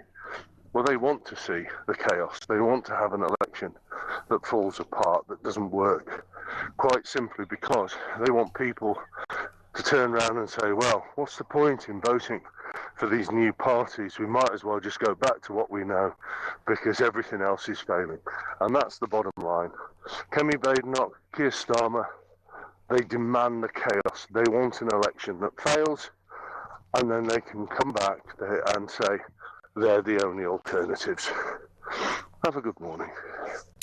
Well, thank you for that. I'm going to get some more voice notes before the end of the hour. I've got so many stacked up. Fair play to Engineer Dave, who's been very, very busy collating those voice notes. It's all about your feedback. Well, as we know, it was well reported that King Charles will not be delivering an Easter message this year. So I'm delighted to say that in a Talk Breakfast exclusive, we're going to offer you an Easter message because we love this country, a country which is Christian. Therefore, I'm delighted that today's Dolan's Dispatch goes to someone far more articulate than me, right? Far more loquacious and far more spiritual as well. So for today's Dolan's Dispatch, a special Easter message from Bishop Kyrian Dewar, FSHC, missionary bishop with the Confessing Anglican Church. Well, hallelujah. Christ is risen. He is risen indeed, my brothers and sisters.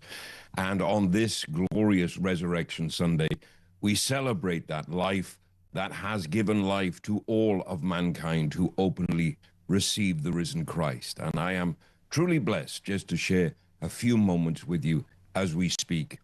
This morning, as the church across the earth proclaims with one voice that Christ is risen, we do not speak a metaphor, nor a memory, nor a fragile hope, but we speak a fact that has shattered the grave and recorded and reordered the destiny of mankind. For in the resurrection of Jesus Christ, death has been unseated, sin has been answered, and the long night of humanity has been pierced by the dawn of eternal life. And so I speak now, not merely as a man, but as a bishop in Christ's church, to bless this nation and you, its people. May the risen Lord stand among you where fear has locked the doors of your heart.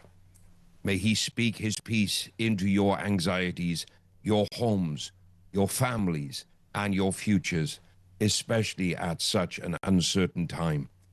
May he breathe again upon this land with the Spirit of the living God, where faith has grown cold and hope grows dim. And my brothers and sisters, where there is despair, may there be resurrection. Where there is division, may there be reconciliation. Where there is death, whether of body, of spirit, or of our national soul, may there be life again. For this is the truth of Easter. The stone is rolled away, the tomb is empty, and Christ does not remain where we have buried him. He is risen, and he calls us to rise with him. So to every household, to every weary heart, every searching soul across this land, I boldly declare, Christ is risen. He is risen indeed. And may Almighty God, the Father, the Son, and the Holy Spirit bring you out of darkness into his marvelous light, raise you from death into everlasting life, and establish you in the unshakable hope of the resurrection of the risen Christ, now and always. Amen. Amen. And there is no Dolan's dispatch that can compete with that missive. Bishop Kyrie Endure, FSHC, thank you so much for your magnificent Easter message. Can I ask you why Easter is such an important occasion? It is the time that we celebrate the death and the resurrection of the Savior that enters the earth in Christ, and it is through his death and his resurrection that all mankind is given the eternal hope of salvation and eternal life in him. It is the great hope, the greatest hope of all religions, but it is the hope that brings peace and comfort to every individual heart who receives him. And this is why we as the church celebrate this so passionately, and it is so important to us as Christian believers. This Resurrection Sunday that we celebrate every year is the day that Christ gives us life. And Bishop, we have a multi-ethnic, multi-faith society, but it's important alongside that that we restore our Christian culture.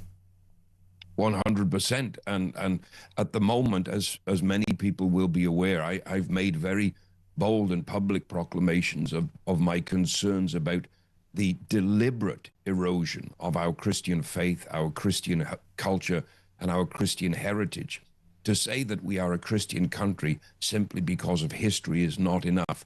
And if we, as people, do not celebrate that faith, do not live in that faith, we will see this country fundamentally changed from how it has been for close to a millennia to something that nobody would want to see, and certainly nobody that I know would ever want to live under. We know that it is not necessarily an annual tradition for the monarch to offer an Easter message, but what is your view of the King's approach to our Christian heritage? Well, I would dispute that it's not a tradition, because when a monarch does something repeatedly, they make it a tradition. People have very quickly forgotten Prince Charles began giving Easter addresses in 2017 and has continued that over the last 3 years as monarch, making it a tradition of Charles III and the Prince of Wales as he was before. So the fact that he has not done that this year for whatever reason, and I genuinely believe that it's more to do with his new communications team than him personally, I'm still a believer that the king is a man of faith and has not converted to another faith, which would be constitutionally unfathomable for where we would stand as a nation if that had happened.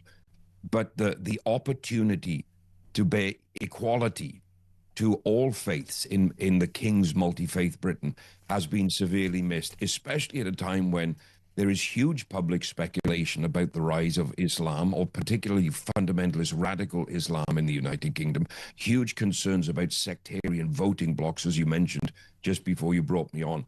And the king who wanted, as Prince of Wales, to be defender of faiths, but, as many people are getting it wrong, actually swore a constitutional oath at his coronation and his accession to be defender of the faith and protect the Protestant Reformed religion, is missing the opportunities to deliver equally if you're going to address the religious communities. If you're going to make addresses for Eid and Ramadan, then you've got to address the Jewish community who celebrate Pesach, Passover, at the same time. Address the Christian community who are celebrating Lent and Easter at the same time. You cannot show favorability, and certainly not as monarch, as the defender of the faith and supreme governor of the Church of England. So I truly believe that His Majesty has been bitterly betrayed. And the fact that I know people close to the palace now say that the comms team is in panic trying to recover, especially after this huge faux pas that they made yesterday or the day before of putting out the pictures of him with David Beckham and Alan Titchmarsh talking about, you know, the Chelsea Flower Show. This is a real communications nightmare that the palace staff have created for the king. Are you giving short shrift to the online rumours and speculation that King Charles has converted to Islam?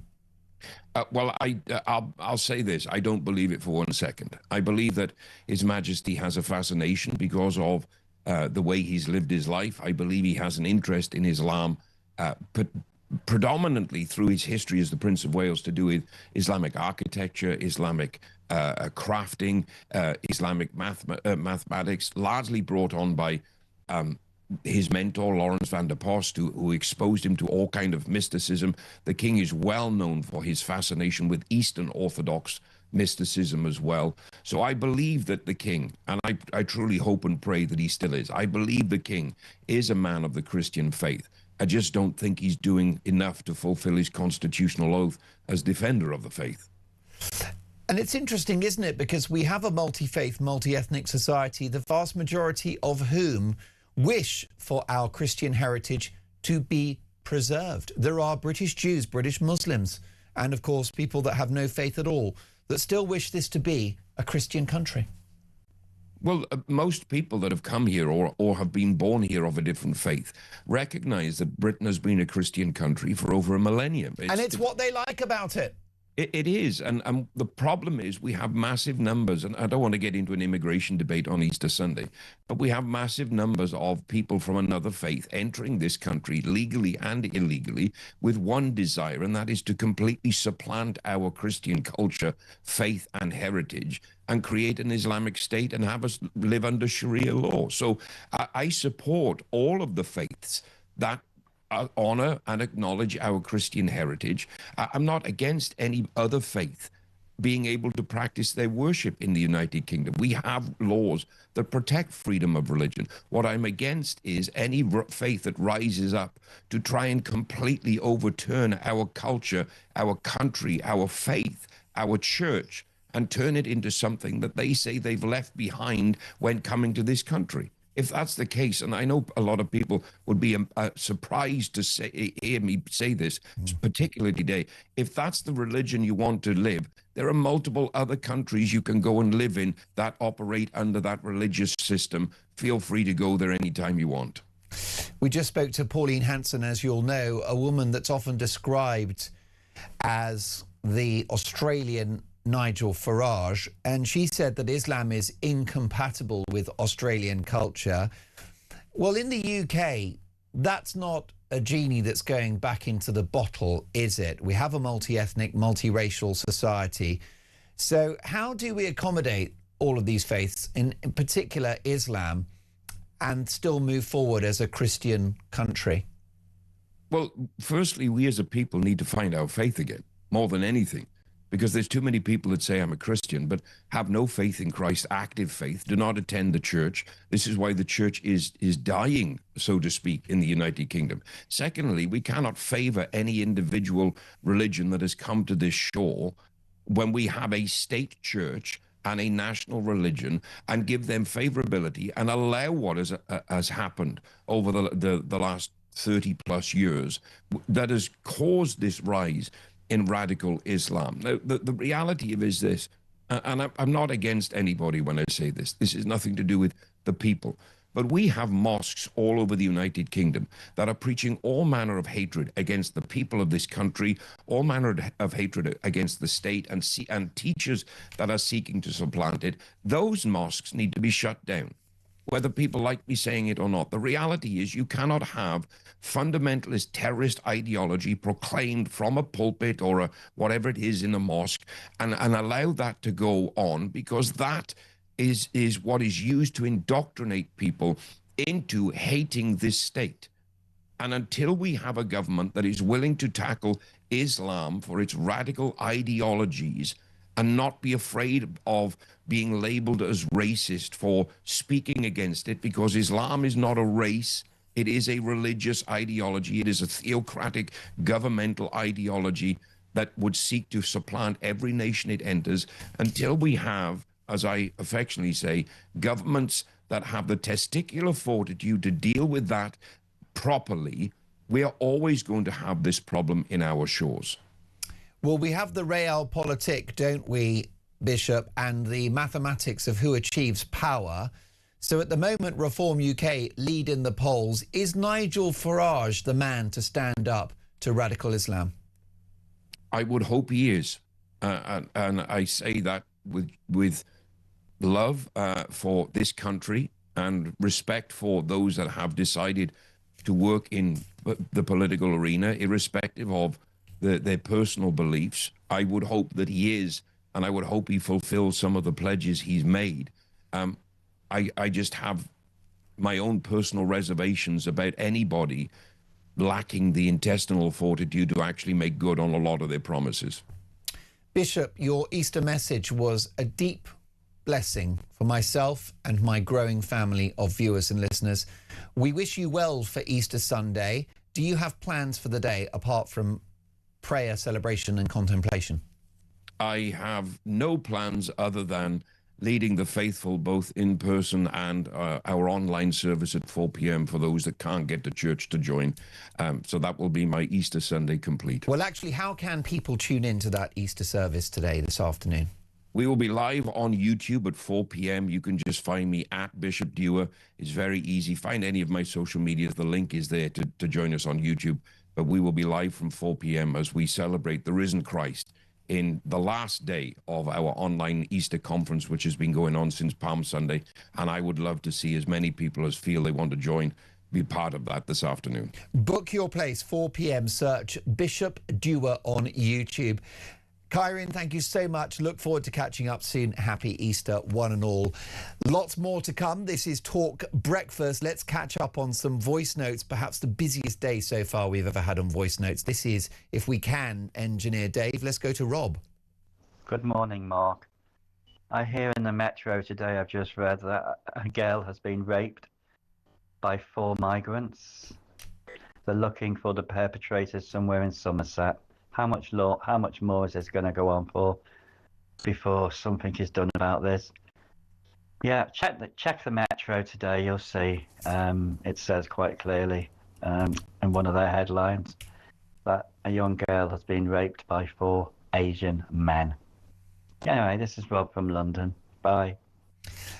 Catastrophic, a nightmare. I don't have the details of that alleged crime, but clearly this is not unsurprising. This is not a news story. Illegal immigration is an economic disaster, it's a humanitarian disaster, and it is a national security and safety disaster as well. Hev has left us a voice note. Hev, over to you. Good morning, Mark. It's Hev from Kent. Yeah, we're always talking about the cost of keeping these migrants, you know, the cost of their housing and their feeding and their medical care and everything. But what gets me the most out of all of it is why have they ever been allowed to roam our streets? That is another cost. It's costing us God knows how much in theft, in lives, in policing, in just, it's costing me brain cells because I cannot believe that we've allowed these people in and to just roam. It's bad enough with the ones that come across and don't get caught and don't get picked up and they just drift into our streets and drift into our homes. But this has been allowed. It's disgraceful.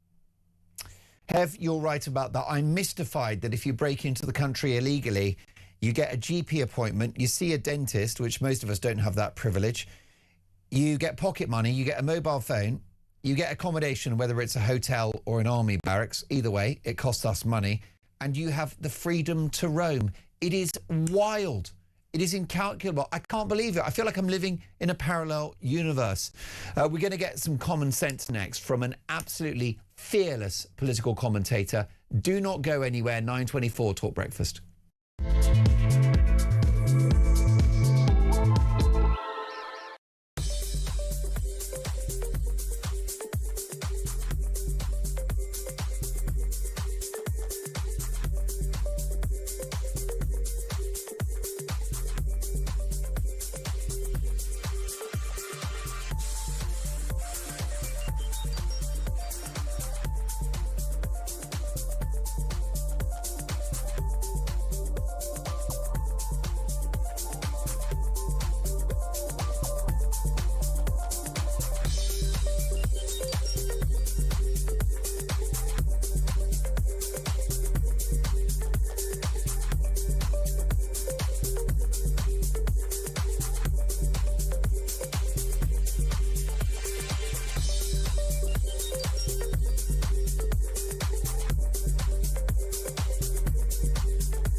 Good morning to you. This is Talk the Home of Common Sense with me, Julia Hartley-Brewer. Just breaking news in the last couple of moments. Extraordinary news.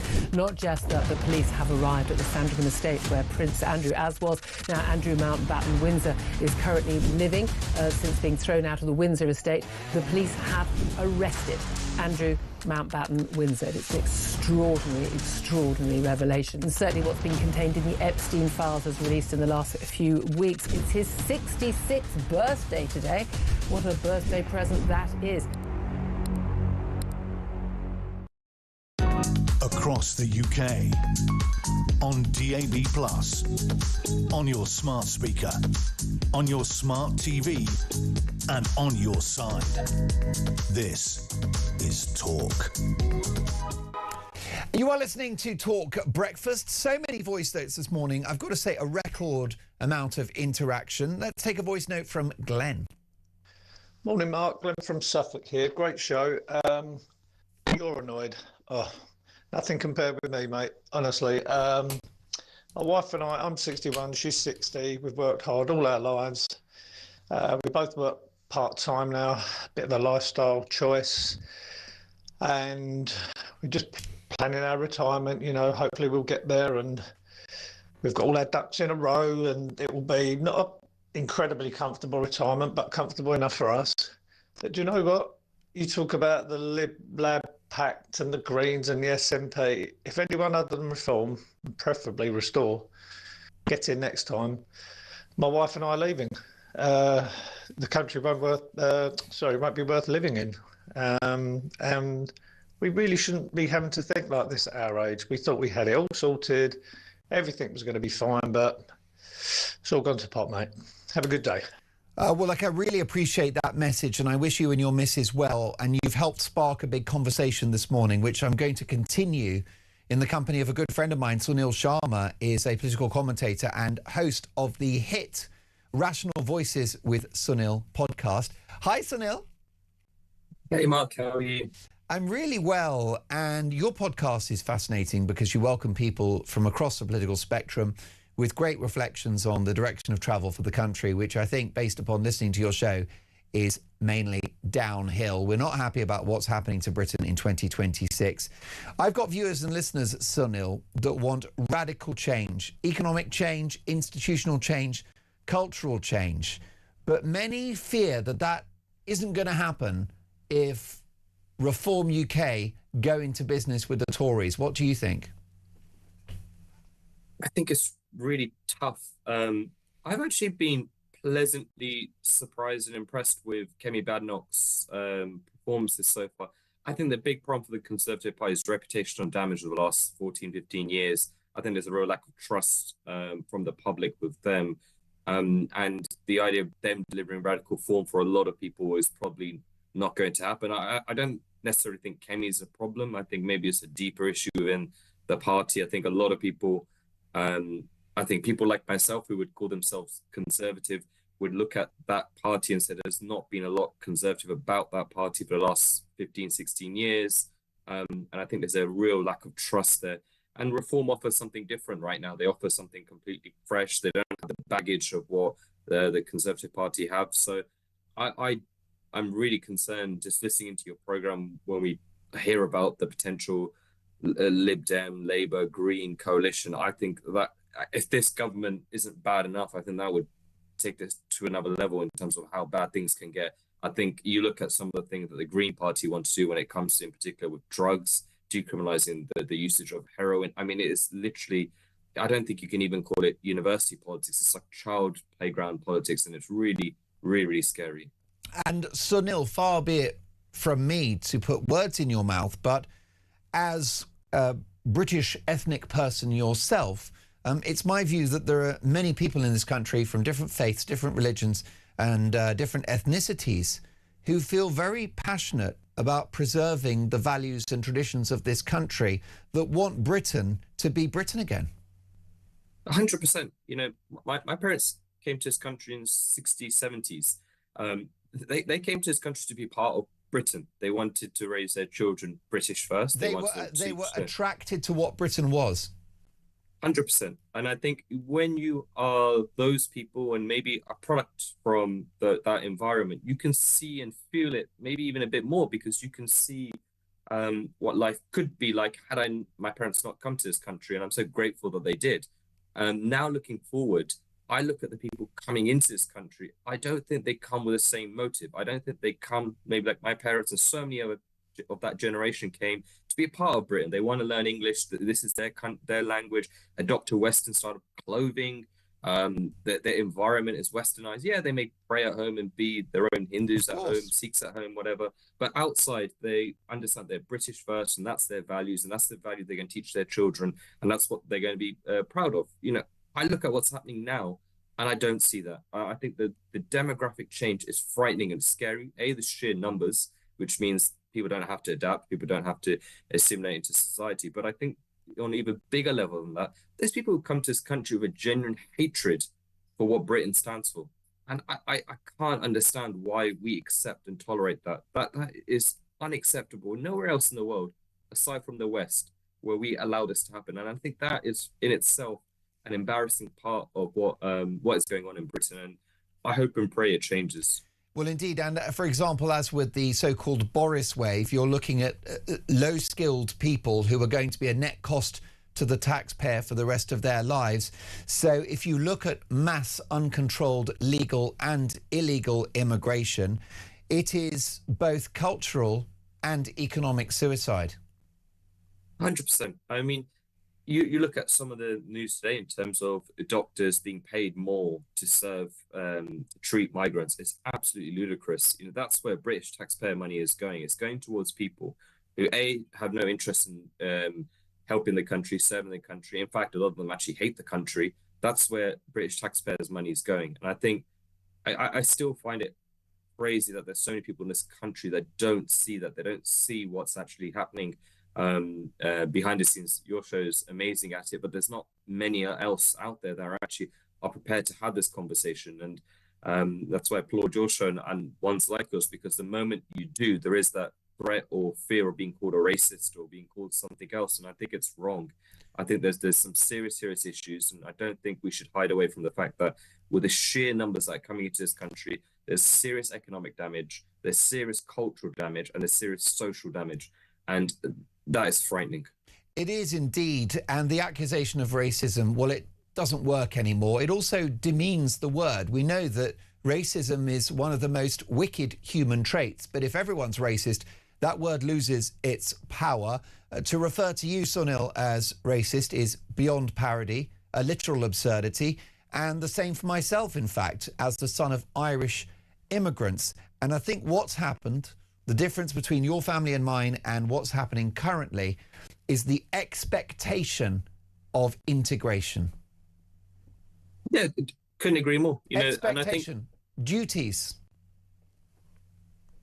No, I couldn't agree more. And I think that the scary things, I don't think everyone sees that. And look, again, I can understand having some attachment to the country you came from ancestrally or whatever. Of course. But your loyalty should be to the country in which you live in. The loyalty has to be done. I think that's something that isn't the case in Britain anymore. Your loyalty should be to Great Britain. And what's so scary is there are British people who are born in Britain who do not have loyalty to Britain.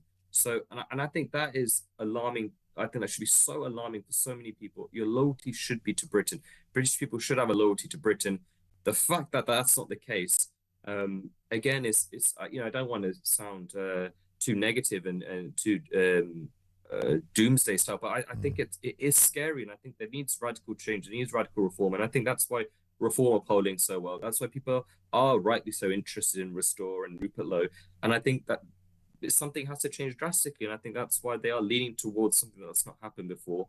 But I do, really worry about the Lib Dem, Labour, Green alliance. I don't think we've seen something. Well, definitely my generation has not seen something this radical from these groups. But these are far left extreme people, and I think we really should call them out for that.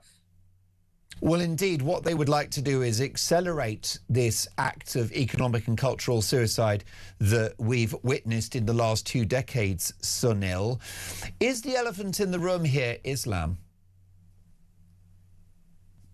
I mean, I think you'd say an easy answer would be yes, for sure. I think some of it's been cowardice from political leaders. I think there's been a real cowardice within British, especially higher powers, who have not seen this as a problem, who have not failed, or who have seen it as a problem and scared to act. I think one of the other issues where it's almost been a great trait of our country and our people is being tolerant, being kind. These kind of really good virtues have really been pushed, and I think they've been manipulated in the fact that you cannot criticize certain groups of people, and that's a fact. I can say whatever I want about Mark Dolan because he's white and he's of a certain age, so I can say, you can't say the same to me, you can't say the same to, and I think that's Correct. So bad for democracy, and I think that's so bad for free speech. And if you are a brown, colored, whatever person listening to this, you should be embarrassed and ashamed if you feel like that somebody can't criticize you. We're all open to criticism, no matter what our faith is, no matter what our religion is. No one is immune.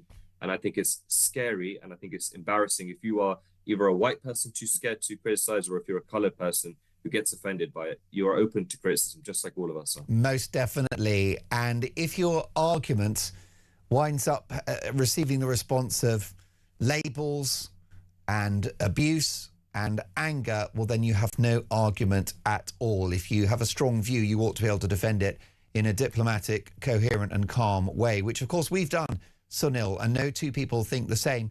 Do you have, Sunil, any message of hope going forward? Because, like you've said, it's understandable to be very sad about the direction of travel, about what's happening to the country. But is there hope? Can Britain, the country that we know and love, be saved? 100%. I do have hope. I think shows like this and show that there is a wider audience out there. There is a lot of people who are feeling similar things to I'm feeling, you're feeling, and many more. So I do have hope. My big concern is not so much maybe the actual British people, it's just more the next 2 to 3 years. What damage are Labour going to do, and how long will that take to recover from? Because I think when you look at Reform, Restore, and certain parts of the Conservative Party now, you're seeing a new group of people, whether it be in politics outside, who seem to understand the issues and have conversations about these issues a lot more than maybe the last 10, 15 years. So that gives me definitely a lot more hope than previously. I have a real short-term, medium-term concern in terms of what's going to happen in the next few years under this government. Are they going to change this population so much in the next few years, make it easier for these people coming in to vote so they can try and manipulate what happens next general election? I think so.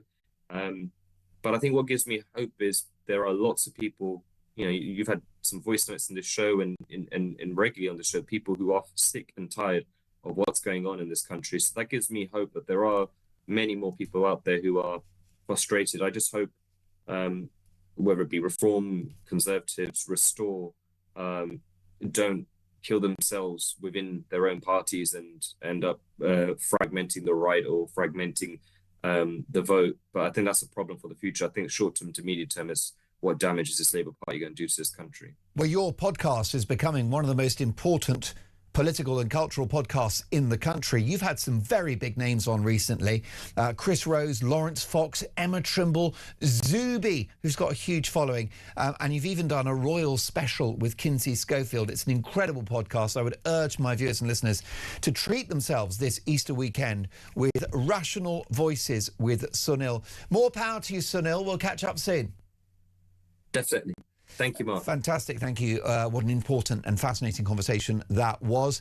Let's crack on with those voice notes. Here is Cindy. Good morning, Mark, and happy Easter. I say no deal. You have to take a chance because I don't feel that there could be any concessions between the parties on the right side. And I also believe there are a lot of secret voters for reform that right now are just scared to say they're voting reform because they'll be considered racist. You've got to take a chance. No concessions. Vote reform, everybody, and happy Easter. Brilliant. Cindy there from Michigan in the USA, who is really worried about the future of this country, the direction of travel of the UK. The Australians are worried about us. Pauline Hansen, the Americans are worried. We can't believe, can we, what we've done to ourselves as a nation. And Cindy says, go Nigel, go Reform, go for gold. But what do you think? Is a Reform Tory coalition too much of a compromise for the change that this country needs? Let me know your thoughts. It is 9:41. Your feedback next.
across the UK.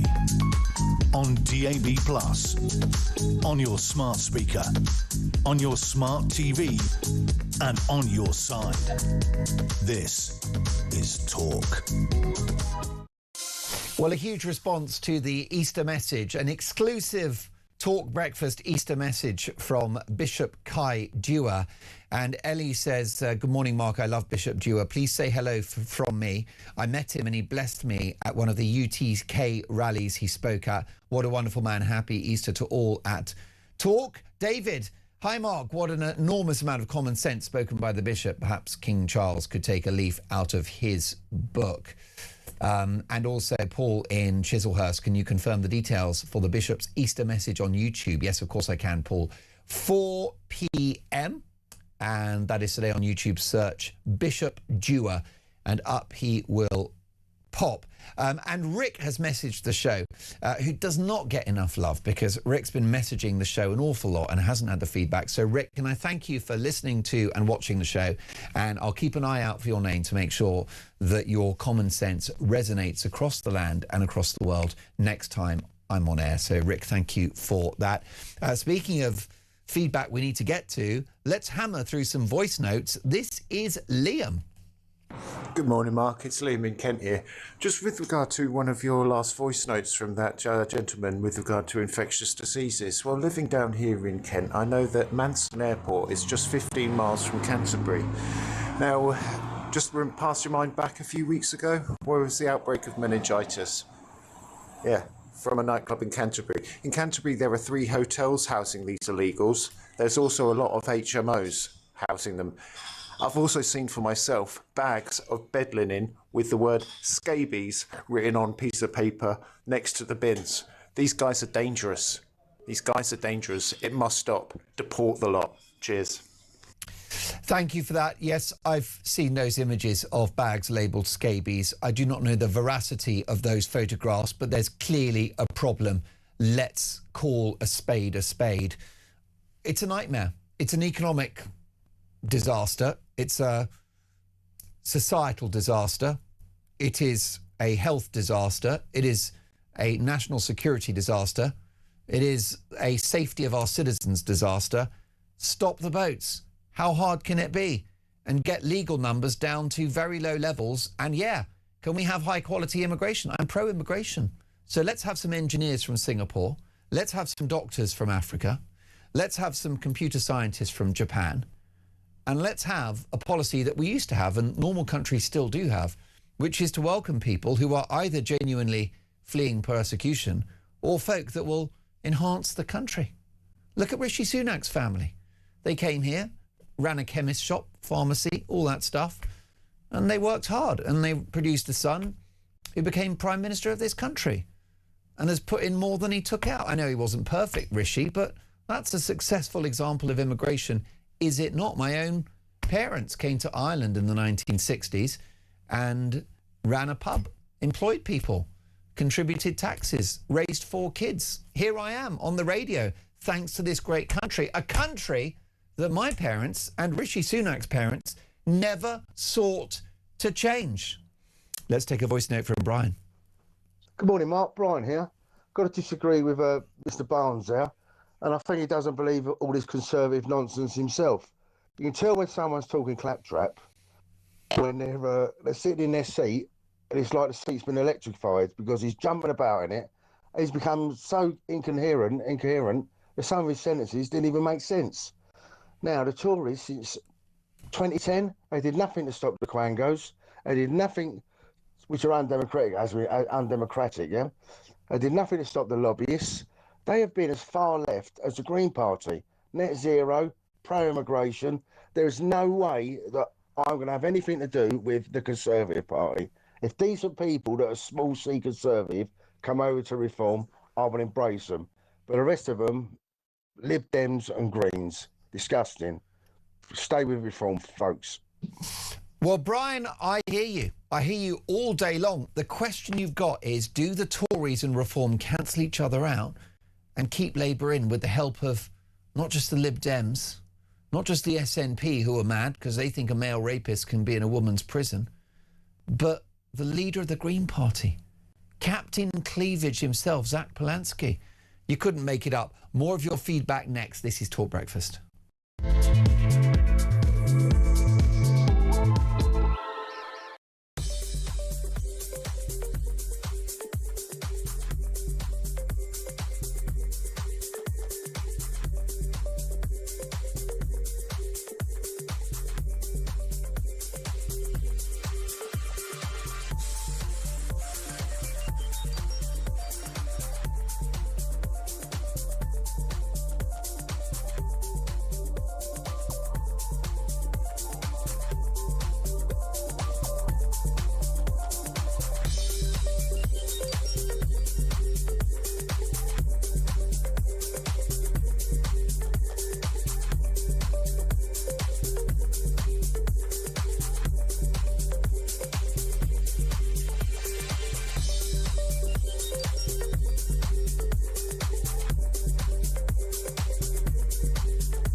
Good morning to you. This is Tour the Home of Common Sense with me, Julia Hartley-Brewer. Just breaking news in the last couple of moments. Extraordinary news.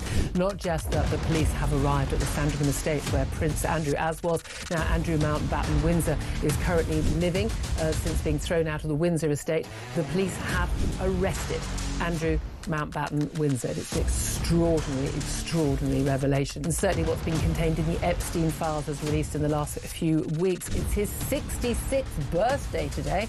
What a birthday present that is. Across the UK, on DAB+, on your smart speaker, on your smart TV, and on your side. This is Talk. Can I thank you for your company this morning? It's been such a fascinating and important conversation on Easter Sunday. And I want to devote the next few minutes to all of your feedback. And we're going to power through voice notes. I've never seen so many voice notes, and we love them. So here is Josie. This is Josie from Leicester. Honestly, Charlie, every weekend you bang on about a reform and they ain't got policy. What the hell? What is this policy about Labour? Look at what they're doing to the country. Reform will get in, and we're all voting for them, right? And everybody, regardless of whether you are British citizen from a different background, we are voting for reform, right? That's the only way we can sort this problem out with illegal and illegal migration. We're done, absolutely done with it. Thank you for that very, very clear message from Josie there. Reform do have policies. Let's take our next voice note. Hi, Mark. Great show, as usual. And great interview with Pauline Hansen. Yeah, she's making sense. You know what it is? It's not Islamophobia, it's Christianophobia. That's what's happening in the world. Christianophobia from the Muslims. They're taking over, they're infiltrating our government, our schools, teaching the British people to hate the way of life, where they come from, and the British values. It has to be stopped from the source. That's what's happening. We're being infiltrated, the government as well. You know, if this carries on the next 5 or 10 years, this country is doomed. It will be a Muslim country. And each day they're coming over on the boats. They're not being stopped. Why? What's the agenda? Why are the government doing this? They're here to protect the people. It's disgusting what's going on. Thank you for your voice note. How about Lisa? Morning, Mark. Great show. Lisa from Leeds here. I was speaking with my 8-year-old, very clever child yesterday about Jesus and Easter and other things. And we talked about before Christ, and he corrected me and he said, we don't call it before Christ or AD anymore. It's now called BCE, which is before Common Era, and its AD is now changed to CE, which is Common Era. So we are being inclusive of all faiths in school. So I will be taking this up with my primary school when Easter is over, but I just thought you might be interested in that little fact. Great show. Bye. Lisa, thank you. Lisa, that is a massive story that BC and AD are now not used because they're not inclusive in a Christian country. Heads have got to roll. Why have we committed cultural suicide? Here's a voice note from Robert. Good morning, Mark. This is Robert from London. Regarding Pauline Hansen, what an amazing lady. What a true patriot that woman is. She's brave, and everything she says, she's correct about.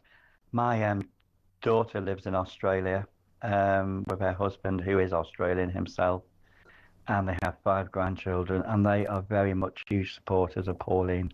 Well, she's, I've got to say, had an amazing cut through because she talks common sense and she reflects the views of ordinary Australians, not unlike figures like Nigel Farage, who's number 1 in the polls. Let's take a voice note from Big Al. Morning, Mark. Big Al from Swansea here. Wow, refreshing. Listen to Pauline Hansen talking a lot of sense in Australia. I think the whole world is waking up now of this decline into this ridiculous narrative where everyone should go back 3,000 years. Well, no, we're not. We're a Christian country or a Christian world majority. We like our old values, and we're not going to go back to whatever people say we got to go back to. The world is changing. You see it in this country now with Farage and Reform, fantastic. Marine Le Pen in France, AfD in Germany, all over the world, people are waking up. We're not far right. We just right. We just want our old values back. People think they come into the countries and take over and put all their views on us. No, we're not listening. Enough is enough. The world is changing. So people get out and vote and get our country back. Keep up the great show, buddy. Shut Big Al, thank you for that. This is Adrian. Good morning, Mark. It's Adrian from East Sussex again. Rupert Lowe, yeah, I'm not sure what went on with him with Reform, and I don't think he was treated particularly well. But Restore Britain, all you need to know about them is when Ben Habib tried to team up Advance UK, he was given the cold shoulder. Restore Britain is very much the Rupert Lowe show, which has been a lot of criticism people have made about Farage and Reform. Now, Farage has put together a democracy within the party and has a huge network of offices and groups and people. 120,000 members, whoopee-doo. How many offices have you got? How many people campaigning on the street? Adrian, very clear there that it is Reform UK and Farage that have the infrastructure to govern, and he's concerned that Restore UK do not. Maddie, let's take a listen to Maddie. Good morning, Mark. This is Maddie calling from Essex. I'd like to wish you and all your viewers a happy Easter, and being a proud British Hindu, we celebrate Easter. My granddaughter will be going on an Easter egg hunt to Hertfordshire today to visit her auntie, who is married to a lovely Jewish guy. So I'd like you to know that Easter and its values and this country's culture is alive and kicking in non-Christian homes, because we love this country and we love the Christian values. You take care. Bye-bye. Thank you, Maddie. May God bless you for that. And here's our last voice note of the show. Good morning, Mark. The King is a defender of all faiths, but in reality, he's only a defender of faiths that turn up with suitcases with about 3 million quid in them. Cheers, mate. Thank you for that. Live in 2 minutes' time is the brilliant Alex Phillips. Alex, I would wish you a happy Easter, but I don't want to get cancelled or upset woke people in North London. He is risen. please stop saying these things. We have to remain on air. I'm going to be peppering my show with all sorts of Eastery goodness. We're going to have bits of hymns. I want favourite Bible passages. We're going to be doing news and the usual stuff, and Weird Hour with Paul Cox. We've got Andrew Gold in the studio, Ben Habib doing all the papers with us. It's a